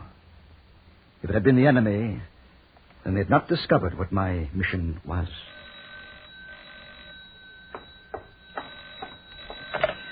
Hello. Guy, sorry to disturb you. Baluster here. Oh, yes, General. Got another blister for you, I'm afraid. In what way, sir? Now, just after you left, I got a toll call from Pig Spooner. Cap's commanding a prisoner of war camp just outside your new area. Yes, sir? Yes. Thought I ought to tell you. Pig was livid. Said that 2 days ago, 6 of his POWs made a boat for it. His patrols have brought in 5 of them, but one is still swanning about scot-free. Bloody well vanished. Got a description of him, sir? That's why I rang up.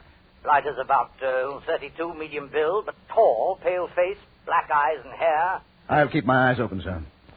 Anything else? Yes. Pig thinks he must speak fluent English and know the country well. Oh, yes. The fellow's name is Wilfred Dorff.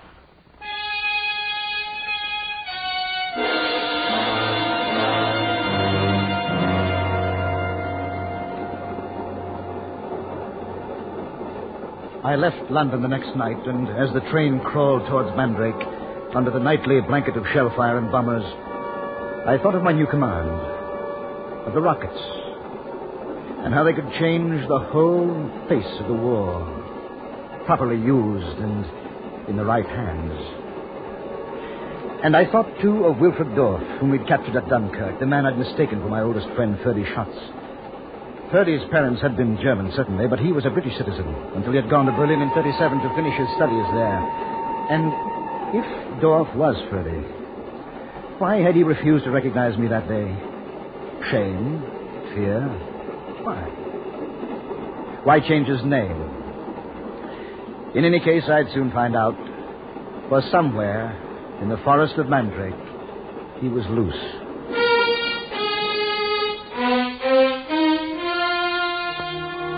And then, much later, I was stepping off the train into a driving, stinging rain at Mandrake Halt, where Sergeant Holloway met me with a staff car.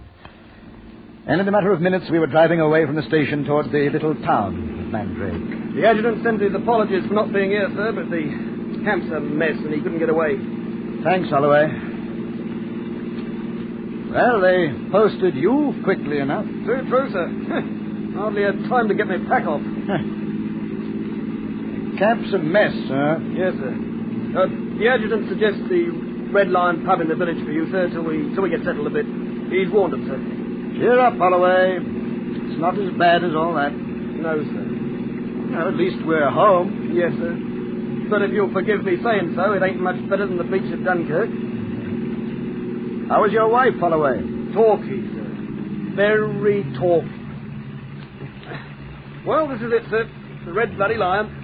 The camp's number is Mandrake 45 if you want the staff car for reconnaissance. Fine. Thanks for meeting me, Holloway. How about a drink before you go back? Well, it's very good of you, sir, but the sergeant's mess managed to get a couple of barrels of Scotch ale last night. They only have bitter here. Right, off you go. Good night, Colonel. Night.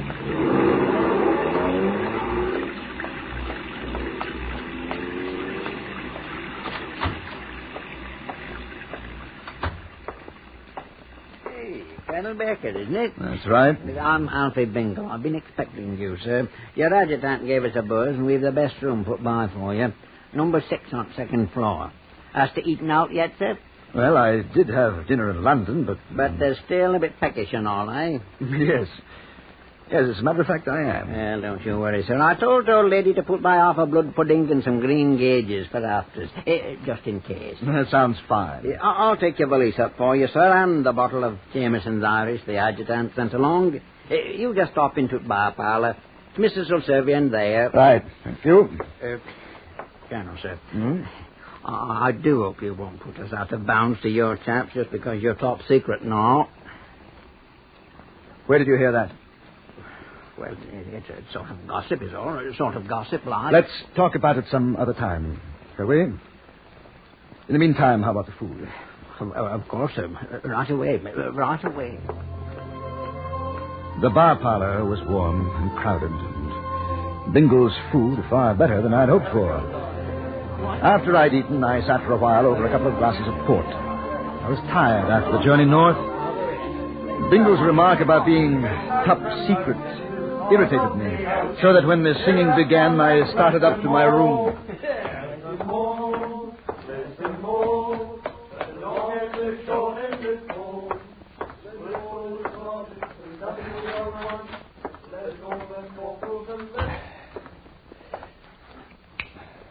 Hello, Guy. 30 shots. Sorry about this artillery, but we have to talk, and I remembered your little outburst at Dunkirk. It seemed wiser to take no chances. And you were? Wilfred Dorff. That's right. The sort of melodramatic thing one is forced to do only in wartime, thank heavens. Now, you listen to me. Guy, please, don't get yourself in an uproar. Pour a couple of drinks like a good chap, will you, and then we'll talk. You probably have a service revolver in your valise, but I'd rather you didn't try to get it. Drink, Sober?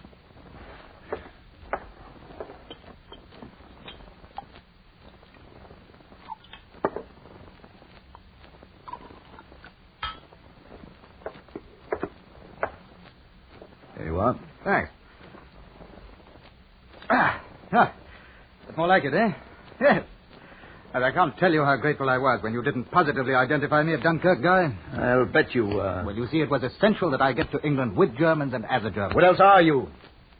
Captured you myself, didn't I? You, a British subject in a German uniform? Now that you've escaped, you've come to me to beg a favor. How long do you think you can trade on old friendship? You're an escaped prisoner of war. Guy, let me explain. Go on, then explain. You have the gun. All right. Firstly, we are very well aware of the importance of your new command. We. The Germans? Germans, my foot. British military intelligence. British military? You? With MI5? That's right. Guy, do you remember my farewell party at the Dorchester in 37 when I was leaving for Germany to finish my education? I remember. What about it? Intelligence knew war was coming then, sooner or later. And because of my German parentage, they sent me there as a plant. What? Guy, I'm not an escaped prisoner. That was arranged by courtesy of military intelligence. I expect the commandant of the camp is furious, but then sometimes you can't let the left hand know what to do. Suppose I did believe you. What are you doing here? Well, we feel sure that one of the top German agents is now or will be in this area. Target?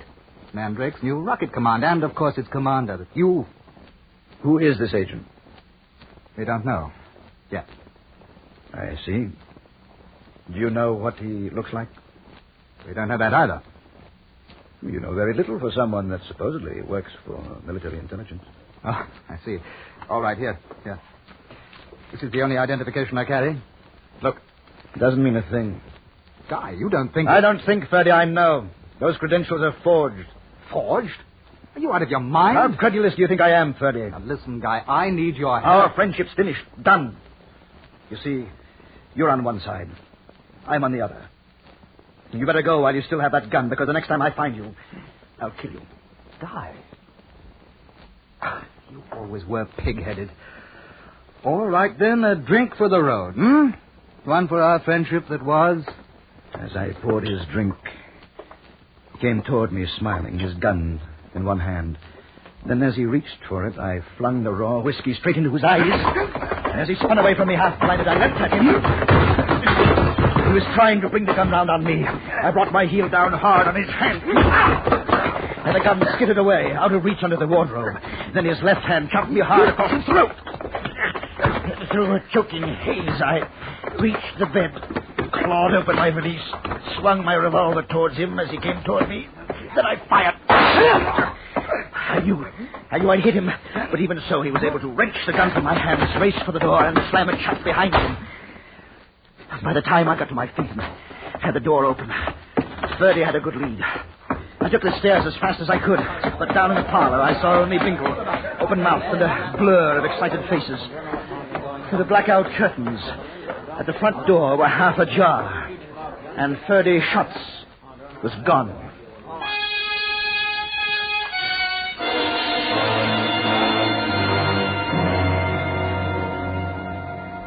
And as you know, Colonel, 3 days later, Ferdy Schutz was dead. Captain Harper, I suppose for you chaps in MI5, this is run-of-the-mill. But for me, the whole thing has been a nightmare. Tragedy of errors. Killing one's best friend is, well, not too pleasant. As I quite understand, Colonel. In time of war, friendships are set aside when one's country is being attacked. And I thought Ferdy Schutz was doing just that. Now that I know he was working for MI5, well, Didn't he tell you that military intelligence had sent him up to Mandrake? Yes. Didn't he show you his credentials? He did. But at that time, I felt sure they were forged. Oh, I see. Look, Captain Harper. On the beach at Dunkirk, I capture this man. Later, I am told by General Ballister that he has escaped the POW camp. And still later, I find him in my room holding me at the point of a gun. And what did he tell you he was doing there? He said he'd come to Mandrake because an enemy agent was supposedly in the area. He wanted my help in turning up something. It's all easy enough to understand now, but don't you see, Captain Harper? At the time, I thought I was doing my duty. I had no way of knowing for sure that he was a British agent. The whole thing has been a frightful tragedy. Oh, yes, it is tragic. Perhaps most of all because those shots got to one of our men before he died. He never knew he'd found the evidence he wanted. I don't understand, Captain Harper. Colonel, you were able only to fire once. That's correct.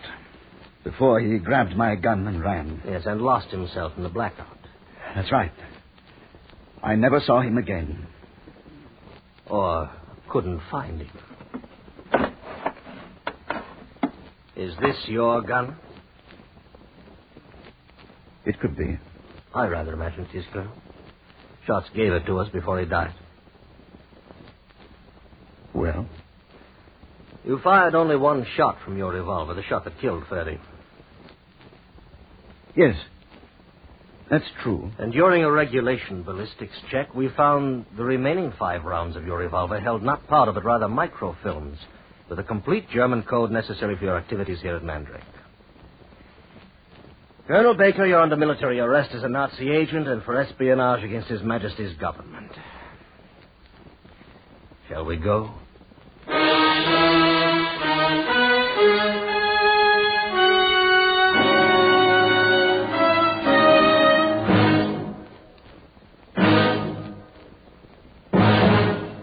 Under the direction of Norman MacDonald, Escape has brought you Affair at Mandrake by Ben Wright, starring John Daner. Featured in the cast were Ben Wright, Richard Peel, Parley Bear, Joseph Kearns, Gary Montgomery, and Lawrence Dobkin. Your announcer, George Walsh. The special music for Escape is composed and conducted by Leith Stevens. Next week. You are groping your way through the belly of a sunken ship, of fortune and pearls secured to your belt. While above, on the ship that tends you, working the pump that sends air to you, is an adversary whose plans include the taking of your pearls and your life. So listen next week when Escape brings you John Russell's story, The Adversary.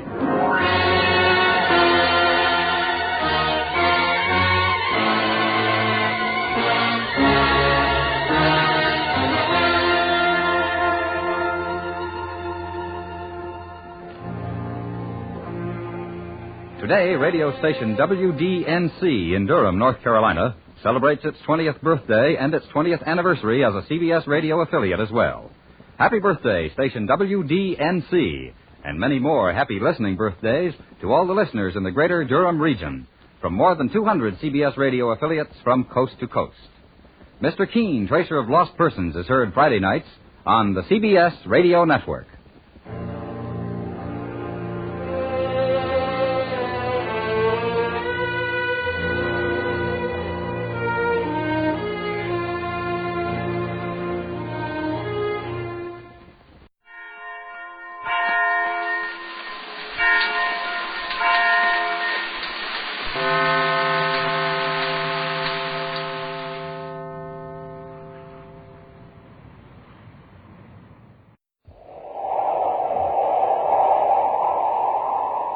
Wheat Chex, Rice Chex, and Good Hot Ralston present Space Patrol! High adventure in the wild, vast reaches of space. Missions of daring in the name of interplanetary justice. Travel into the future with Buzz Corey, Commander-in-Chief of the Space Patrol! In today's transcribed adventure, Buzz and Happy have just entered a spaceship in Neptune City Spaceport in search of a traitor against the United Planets. They pause in the open hatch a moment. He may be up forward, tampering with the controls. Wrong guess, gentlemen. Commander, look out! Stay where you are, Cadet. Oh, yeah? Cardo, put down that gun. Don't try to get to your feet, Commander. You'll get what the Cadet got. What are you doing in this ship? Preparing it for its last voyage. There's an explosive hidden aboard, timed to go off 2 hours after blastoff. And you, my friends, will be aboard. We'll be back in just a moment with today's Space Patrol story, The Queen of Space. Gang, this is Space Patroller Dick Tufeld at an Aquajet boat race on Mars. Now, my favorite is the Shooting Star. But, hey, it doesn't have a chance. That driver's filling up the tank with ordinary fuel. You see what I mean? No zip, no zoom. Hey, but wait. The driver's now putting in some super fuel.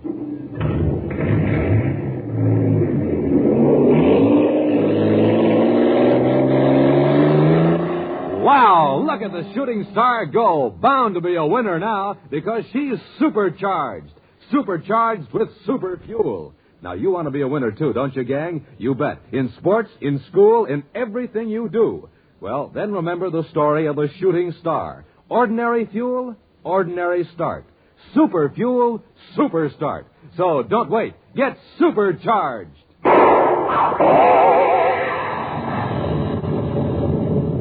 And gang, get supercharged the way Buzz Corey does. Eat a good breakfast with a checkerboard super cereal, like Rice Chex or Wheat Chex. Some cereals, yes, sir. If you want flavor, just get Chex. If you want something different, just get Chex. C-H-E-X, Chex. Right for a bite because they're bite-sized. Get them at your grocer's today in the red and white checkerboard package. Rice Chex, Wheat Chex. The bite-sized super cereals that help to supercharge you. Commander Corey, Cadet Happy, and Tonga, Assistant Security Chief of the United Planets, are on the planet Uranus to investigate a series of accidents that have occurred to passenger ships. In the chart room of the Space Patrol office, Buzz is briefing Happy and Tonga. You two have made a lot of flights between the outer planets, so I don't have to impress on you the tremendous distances involved. No, sir. And you know that here on Uranus, we're outside the orbits of 7 of the 10 planets of the solar system. And yet we're barely halfway between the Sun and Pluto. That's right. Now, everyone realizes that the companies running freight and passenger ships between Uranus, Neptune, and Pluto are working under handicaps. Yeah, the long hauls cut down on their profits. Right.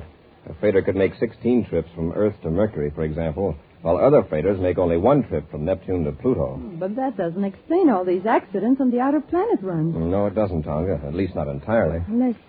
Unless the companies are cutting down on safety checkups to save money. Robbie and I thought that was the explanation at first. However, it's a pretty short-sighted company that would cut corners on inspections, especially when it keeps losing ships like Spaceways Incorporated. Now, one good thing, no passengers have been lost. No, not yet. It's our job to find out what the trouble is before any human lives are sacrificed. Well, from the reports, Spaceways Incorporated have had most of the accidents. Yes. Of course, the RMU concern. They haven't had the experience that Transorbit lines have had. Commander, isn't Transorbit operated by a woman? Yes. And she's a very capable manager, according to all reports. Her name is Jelna Fenton. Well, I thought Transorbit just handled the inner planet surface. Yeah, they did until recently. But now they have half a dozen ships on the runs between Uranus, Neptune, and Pluto. Have they been having trouble, too? A little, but not nearly so much as Spaceways. Now, our regular Space Patrol inspectors haven't been able to find the source of the difficulty. So we're going to do a little undercover work. That's where you come in, Tonga. Yes, Commander. You'll pose as a writer for a magazine, gathering material for a series of articles on living conditions on the outer planets. Good. Then I can make trips from planet to planet without arousing suspicion. Yes, it'll give you a chance to observe conditions around spaceports and watch the personnel. What do you and I do, Commander? Well, for the time being, we'll just make routine inspections of Space Patrol bases and keep in touch with Tonga. How do you want me to contact you, Commander? Use your miniature spaceophone. Keep it with you at all times. I will. And don't use it when there's anyone around. When do I start? Immediately. There's a Spaceways passenger ship leaving Uranus for Pluto in the morning. Be aboard it. Right, Commander. Happy now blast off in Terra the 5th a few hours after your ship leaves.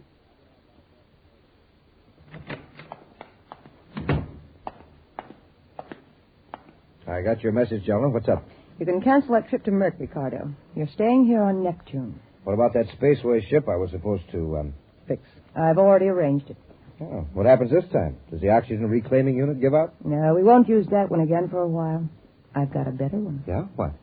The orbit computer. It's been tampered with, so it'll give the wrong vector. Oh, that's not so serious. Oh, isn't it? On a run to Pluto with a full passenger list, you know how little reserve power those Spaceways ships have. Hey, that's right. They'll run out before they can get back on course. Unless they get a spaceophone fixed from Space Control. They won't be able to. Halfway to Pluto, their spaceophone power unit will fail. A few more accidents like this, and nobody will get aboard a Spaceway ship. Which means that Transorbit will have all the business. I've sure got to hand it to you, Jelna. At first, I thought you were crazy to take on these outer planet runs. It would have been crazy if we were merely going to be satisfied with a few crumbs that Spaceways didn't want to be bothered with. If you keep on, Jelna, you'll be known as the Queen of Space. Queen of Space. You know, Cardo, I think I rather like. We're on vector, sir. Yes. You know, that's the 4th time you've checked in the last half hour. We're on automatic control. Oh, gee, sir, a guy has to do something to keep busy. We're still 10 million DUs from Pluto, and I've read every tech manual in the ship. Imagine having to make this run every day, Happy, on a freighter. Oh, no, thanks. I'd go crazy. Tonga calling Commander Corey. Tonga calling Commander Corey. Maybe she's getting bored, too. Corey here. Go ahead, Tonga. Commander, something's wrong aboard this passenger ship. Well, what's the trouble? Where are you? I'm in my private compartment. I think the ship is off course. Happy, get a fix on Tonga's signal. Yes, sir. What makes you think you're off course, Tonga? I overheard a couple of the crew members whispering. They don't want to alarm the passengers, but I know the steward is very worried. Well, how could the ship get off course? I don't know, but I heard the steward say that the ship's spacephone is out of commission. Does anyone aboard know you've got a miniature spaceophone? No, Commander. I've got a fix, sir. They sure are off course by nearly 30 degrees. Did you hear that, Tonga? Yes. And they must have been off for some time. There are thousands of DUs from the regular space lane. Now, Tonga, listen. I could spaceophone the correct course to you to give to the pilot, but that would mean somebody would know you're a Space Patrol agent. Of course, if the ship is really in trouble... I don't think so. At least not yet. Well, then Happy and I'll change vector and come close enough so that the pilot will pick us up in his viewscope. He'll naturally follow us. And you lead the ship to Pluto? Now, just a minute. Got the position charted, Happy? Yes, sir. They're about here. Tonga, you're much closer to Neptune than to Pluto. These outer planet ship line operations don't have too much reserve power. We'll lead you back to Neptune. All right, Commander. We're changing vector now. We should be in viewscope range in about half an hour. To go out and mingle with the passengers. Contact me if any serious trouble develops. Right, Commander. Corey out. Well, Happy, what was it you were saying about this Pluto run being boring?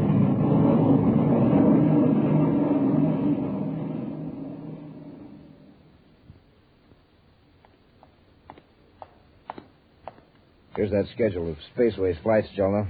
Most of them are inward bound from Pluto. Spaceway's Comet is due this afternoon at Neptune City Spaceport. Leaves for Neptune's moon tomorrow morning. That doesn't give us much time. True, but it might give us a fine opportunity. How do you mean? Well, there's short haul to the moon coming up tomorrow. Chances are the maintenance crew won't do much work on the ship. Yeah, that's right. They'll wait till he gets back. Unless there's something that needs immediate attention. All right, Cardo. Keep an eye on the Comet when it comes in. After that long run from Pluto, the pilot and the rest of the crew will probably head for town for a good time. Yeah, you're right, Jonah. Say, I wonder how that other ship's making out, the big passenger job. Well, right now, the pilot's probably discovering he's millions of DUs off course and with a low power supply. But don't start making any inquiries, Cardo. Don't worry. I'll wait for the official announcement. Another Spaceway ship lost.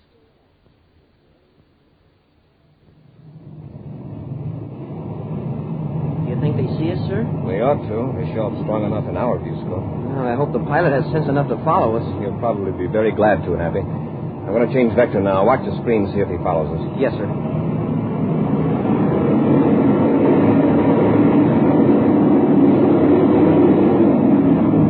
How about it, Happy? I think he's got the idea all right, sir.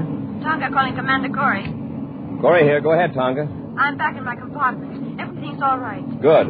Does the pilot know we're headed for Neptune? He just made an announcement through the public address system. We passengers have been told that the ship is making an emergency landing in Neptune. There's no panic, I hope. No, we've been assured that it's nothing serious.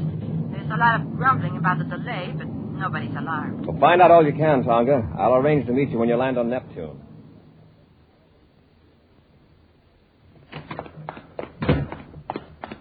Jonah, something went wrong. What do you mean? That ship that was supposed to get lost in the run to Pluto. Well, what about it? Just landed here on Neptune, of all the rotten breaks. But the orbit computer did fail, didn't it? Yes, but a space patrol ship happened along, and the pilot followed him to Neptune. Did you say happened along? Yes.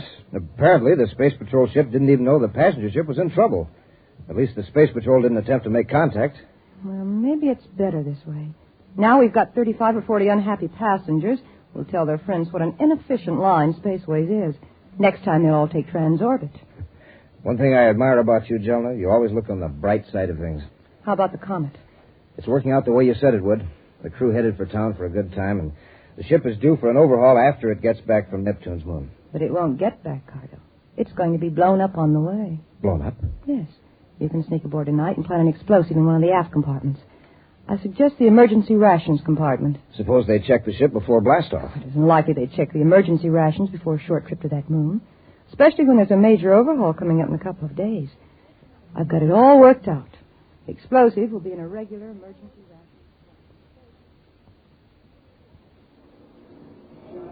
I've looked all over the spaceport, Commander, and I can't find Tonga. I wonder what's delaying her. She's had plenty of time to check in at the space hotel and get back here. Shall I look again, sir? And maybe she's over in Wing B. Oh, here she comes, Happy.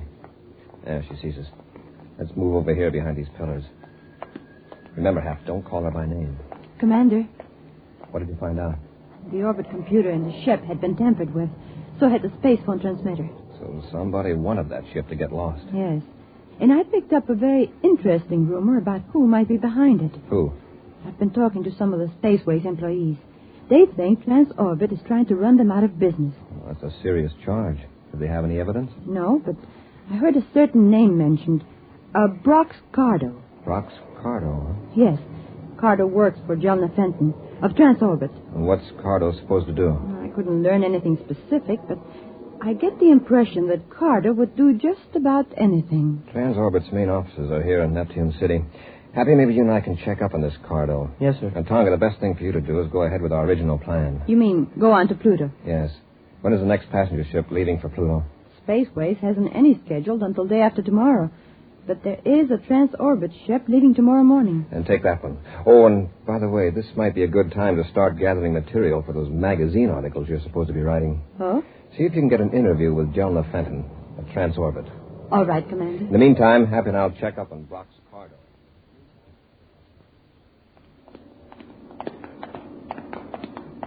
Slow down a little, Happy. We don't want Cardo to suspect we're trailing him. Yes, sir.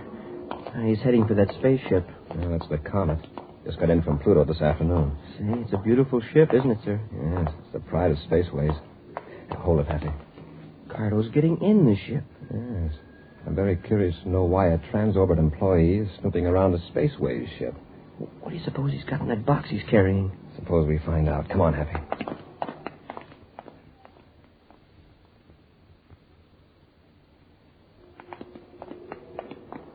He's been in there a long time. Up the ladder, Happy. Let's find out just what he's up to in there.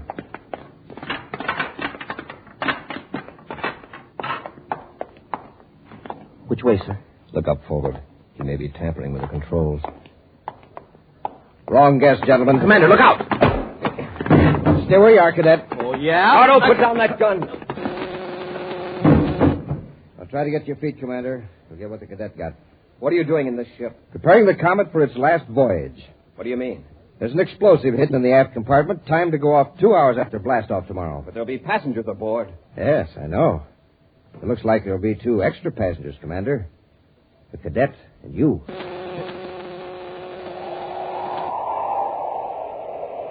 We'll be back with Space Patrol in just a moment. Gang, this is Space Patroller Dick Tufeld speaking from the Interplanetary School Stadium on Terra. Just saw a swell football game here. Listen to this crowd cheering the winners. Yes, it sure is fun when you're a winner and hear something like that. Right, gang? But remember, to be a winner, you have to be supercharged. And here's the way to take care of that. Eat a good breakfast with Rice Chex or Wheat Chex, the bite-sized super cereals that help to supercharge you. Delicious? Why, there's sure plenty of zing in that Rice Chex flavor. And man, oh man, Rice Chex biscuits are toasted and toasted to make them crisper and crisper. And Wheat Chex? Ah, there's a flavor you'd fly to the moon for. Now remember, it's fun to be a winner, and hear this. So move right up and be a winner. Move right up to the table for a breakfast that supercharges you. A good breakfast with Rice Chex or Wheat Chex. Get them today, gang, and get supercharged.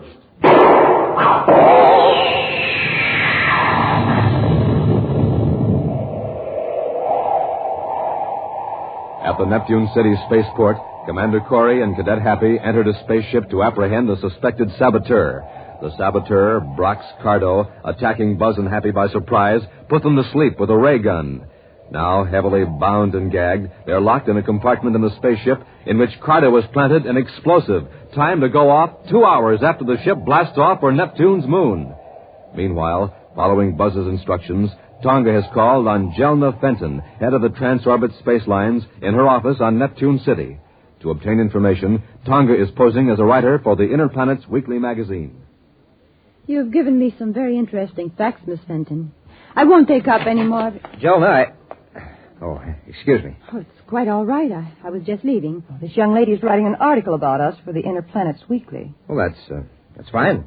Thank you again, Miss Fenton. Goodbye. Goodbye. And I think you're very wise to take a transorbit ship to Pluto. Thank you. The girl's not much of a space traveler. She was on the ship that got lost. Frightened her to death. That's so? Now I am glad that ship got here safely. She'll write up her horrible experience on a spaceways ship and give Transorbit a nice plug. Yeah, swell. Now, what I wanted to And say... I managed to work in that line of yours. You know, calling me the Queen of Space.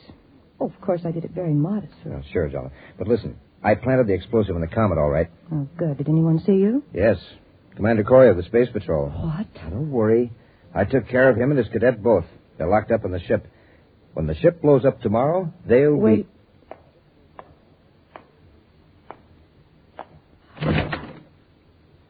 Thought so. She was listening. Who? That girl, the reporter. Oh, do you think she heard us? We've got to find out. Come on, Cardo. We'll follow her and see where she goes. If I could only get my hands free. We've got to get loose, Happy. There's a bomb aboard this ship. Carter set it to go off, and the ship's about halfway to Neptune's moon. There. I'll untie your hands. Thank you, sir. I don't know how we're going to get out of this compartment, but we've got to. Well, when somebody comes aboard, maybe they can hear us pounding on the door. Possibly. This ship is heavily soundproof. Can't even hear the roar of the rockets when... I wonder. You mean maybe we've already blasted off? It could be. Listen. No. I don't hear anything. There's no telling how long that ray gun put us to sleep. If we're in flight now, that bomb may go off any second. Well, let's try banging on the door. All right, Hap. Hey, open up. Open up. Anybody out there? Open up. Oh, wait a minute. Do you hear anything? Listen. Hey, somebody's heard us. Hey, Tonga. Commander. Happy, are you all right? Yes, Tonga, but how did you know we were here? I overheard Carter tell Jelna. Oh, so we haven't blasted off? Obviously not. Now, we got to find that bomb and get it out of the ship. Yes, sir. Commander, I think Carter and Jelna are after me. They may think so, Tonga, but as a matter of fact, we're after them. As soon as we fix that bomb, we'll be on our way. Let's get at it, Happy.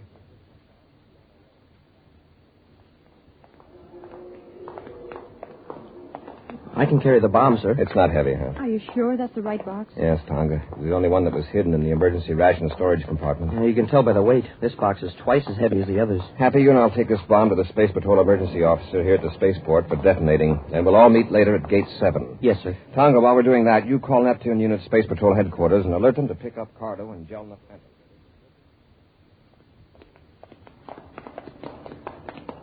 Look, there they are. We're too late, Jelna. That girl set them loose. Why didn't you give the commander and that cadet another blast with a ray gun? It would have kept them unconscious till after the comet blasted off. Well, what difference does it make now? The girl found them. Makes a lot of difference. Commander won't lose any time in getting out an alarm for us. What do we do? Well, let's get to our ship and blast off. We've got to get off Neptune.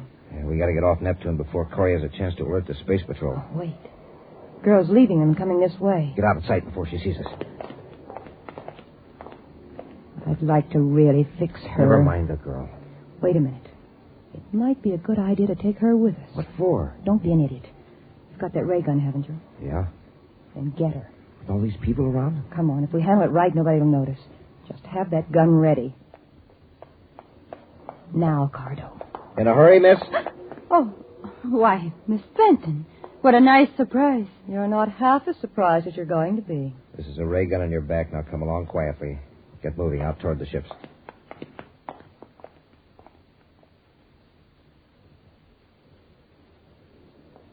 Tonga's not at Gate 7, Commander. I know, and she won't be. What? She never did call headquarters. I just checked. Tonga's not in the habit of disobeying orders. But what happened? Jelna Fenton's own private space cruiser just blasted off. I got the report from Space Control. Well, sir, do you think she has Tonga with her? That's what I'm afraid of, Happy. Get to our ship. We're going after them.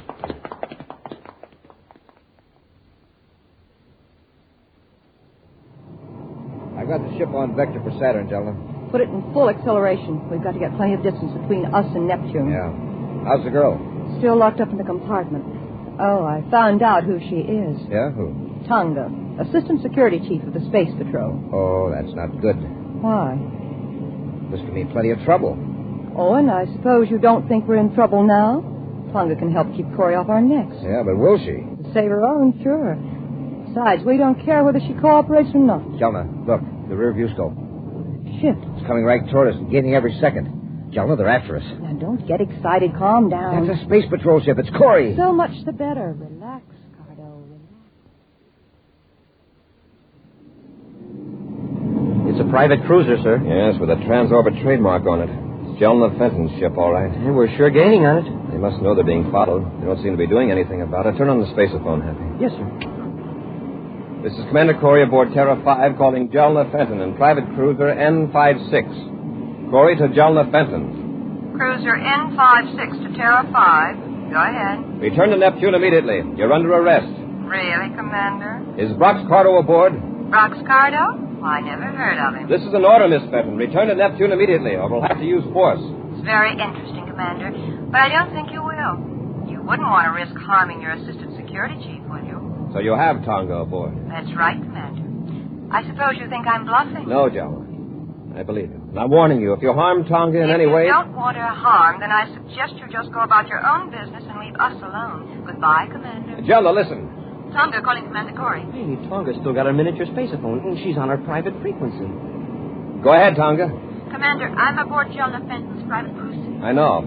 Happy and I are right behind you. I just talked to Jelna, and she refused to return to Neptune. I've tried to get out of the compartment, but I can't. It's locked. Well, listen, Tonga. Right now, Jelna has the upper hand. If we join airlocks with her ship, she'll carry out her threat to harm you. Well, she'll have to land sometime. Yes, that still doesn't help your case.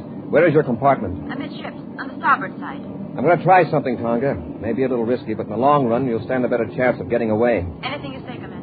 Whatever you do, don't let Jelna know I've talked to you by miniature spaceophone. Yes, sir. Obey their orders exactly. Corey out. Happy, when I put on my spacesuit, get me an atomic torch. Atomic torch, yes, sir. Hurry. I'll pull up close to Jelna's ship.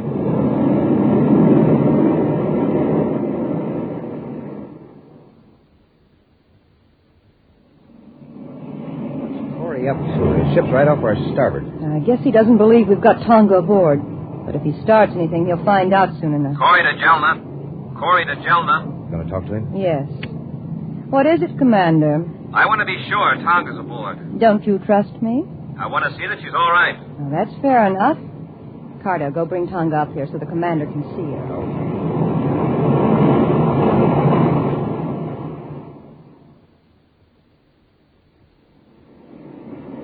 Keep pulling in closer to Jelna's ship, Happy. We're nearly touching now, sir. I'm going to keep back so they can't see that I've got a spacesuit on. You know what to do. Yes, sir. As soon as you tell Jelna that you see Tonga, I let our ship drop back a little, and you go out the airlock and jetpack over to Jelna's ship. That's right. Turn on the spacephone, Happy. Well, Jelna, have you got Tonga? Let's see her. Yes, Commander. She's right here at the nose port. Don't you see her? Yes. Are you all right, Tonga? Yes, Commander. Now, are you satisfied, Commander? Just see that you don't harm her. Then get your ship away from here. Cut it, Happy. Okay, sir. All right. Drop back now. I'm going out the airlock. Be careful, sir.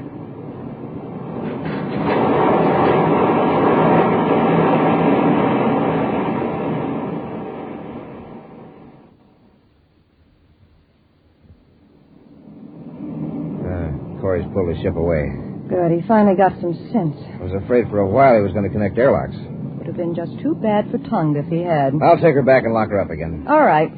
Never mind. I'll take care of Corey! her. Commander! Don't reach for that gun, Cardo. Cardo! Then there you are, Miss Fenton. Let go of me, Tonga. Let go. Then stop struggling. Drop it, Cardo. All right, you asked for it. I just stay down there. How did you get aboard, Corey? Doesn't the spacesuit give you a hint? I came in through the airlock. I triggered the latch with an atomic cutting torch. Tonga, you can let go of Miss Fenton now. I've got her covered. Yes, Commander. We'll lock them up after I contact Happy. Commander Corey calling Cadet Happy. You made it, sir. Right, Happy. Tonga and I have got Cardo and Miss Fenton. She seems pretty unhappy. I suppose she's disappointed because there won't be an article about her in the Inner Planet Weekly. Well, tell her to cheer up, sir. There'll be a nice long one about her in the next Space Patrol crime report.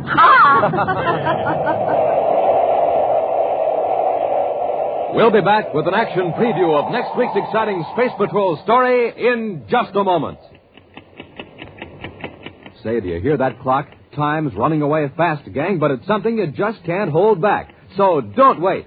Send for a Space Patrol Spaceophone set now. This offer soon ends. The Spaceophone, the magic phone that sounds like a walkie-talkie. But time's a-wasting, so hurry. Now think of it. A spaceophone that looks exactly like the one Buzz Corey uses. But remember, this offer will soon end. Time is really running out. So, gang, hurry. Hurry while there's still time. Send today for your spaceophone set. You can talk on it to someone a straight 50 feet away. But don't wait. Act now. This offer soon ends. You get 2 blue and yellow plastic spaceophones, 50 feet of communication cord, and a briefing sheet. Here's all you do. Just buy a box of Instant Ralston. Then, with your name and address, send an Instant Ralston box top and 25 cents in coin to Space Patrol, Box 686, St. Louis, Missouri. This offer good only in continental U.S. and may be withdrawn at any time. That's Space Patrol, Box 686, St. Louis, Missouri. And now for a preview of next week's exciting Space Patrol story. Buzz and Happy are climbing the face of a steep cliff on the planet Saturn in pursuit of a criminal. At one side of them, a great waterfall thunders down 1,000 feet to the valley below.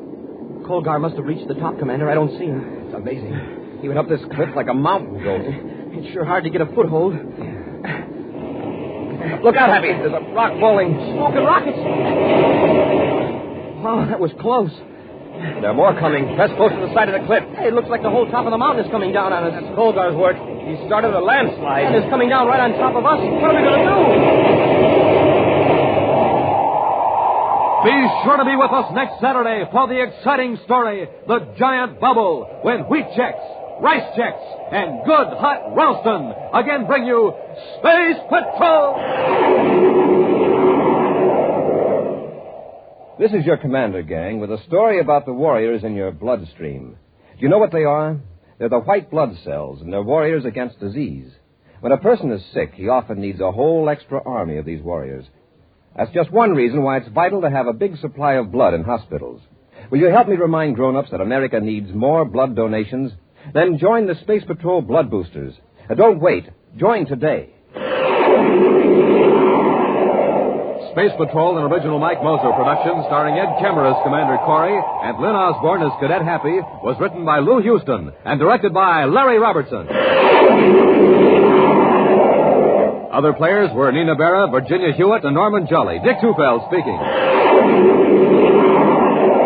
Now, don't forget to tune in next Saturday and every Saturday when wheat checks, rice checks, and good hot Ralston again present the new exciting Space Patrol!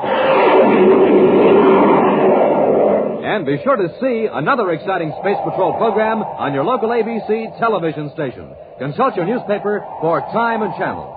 Space Patrol comes to you transcribed from Hollywood. This is ABC Radio Network.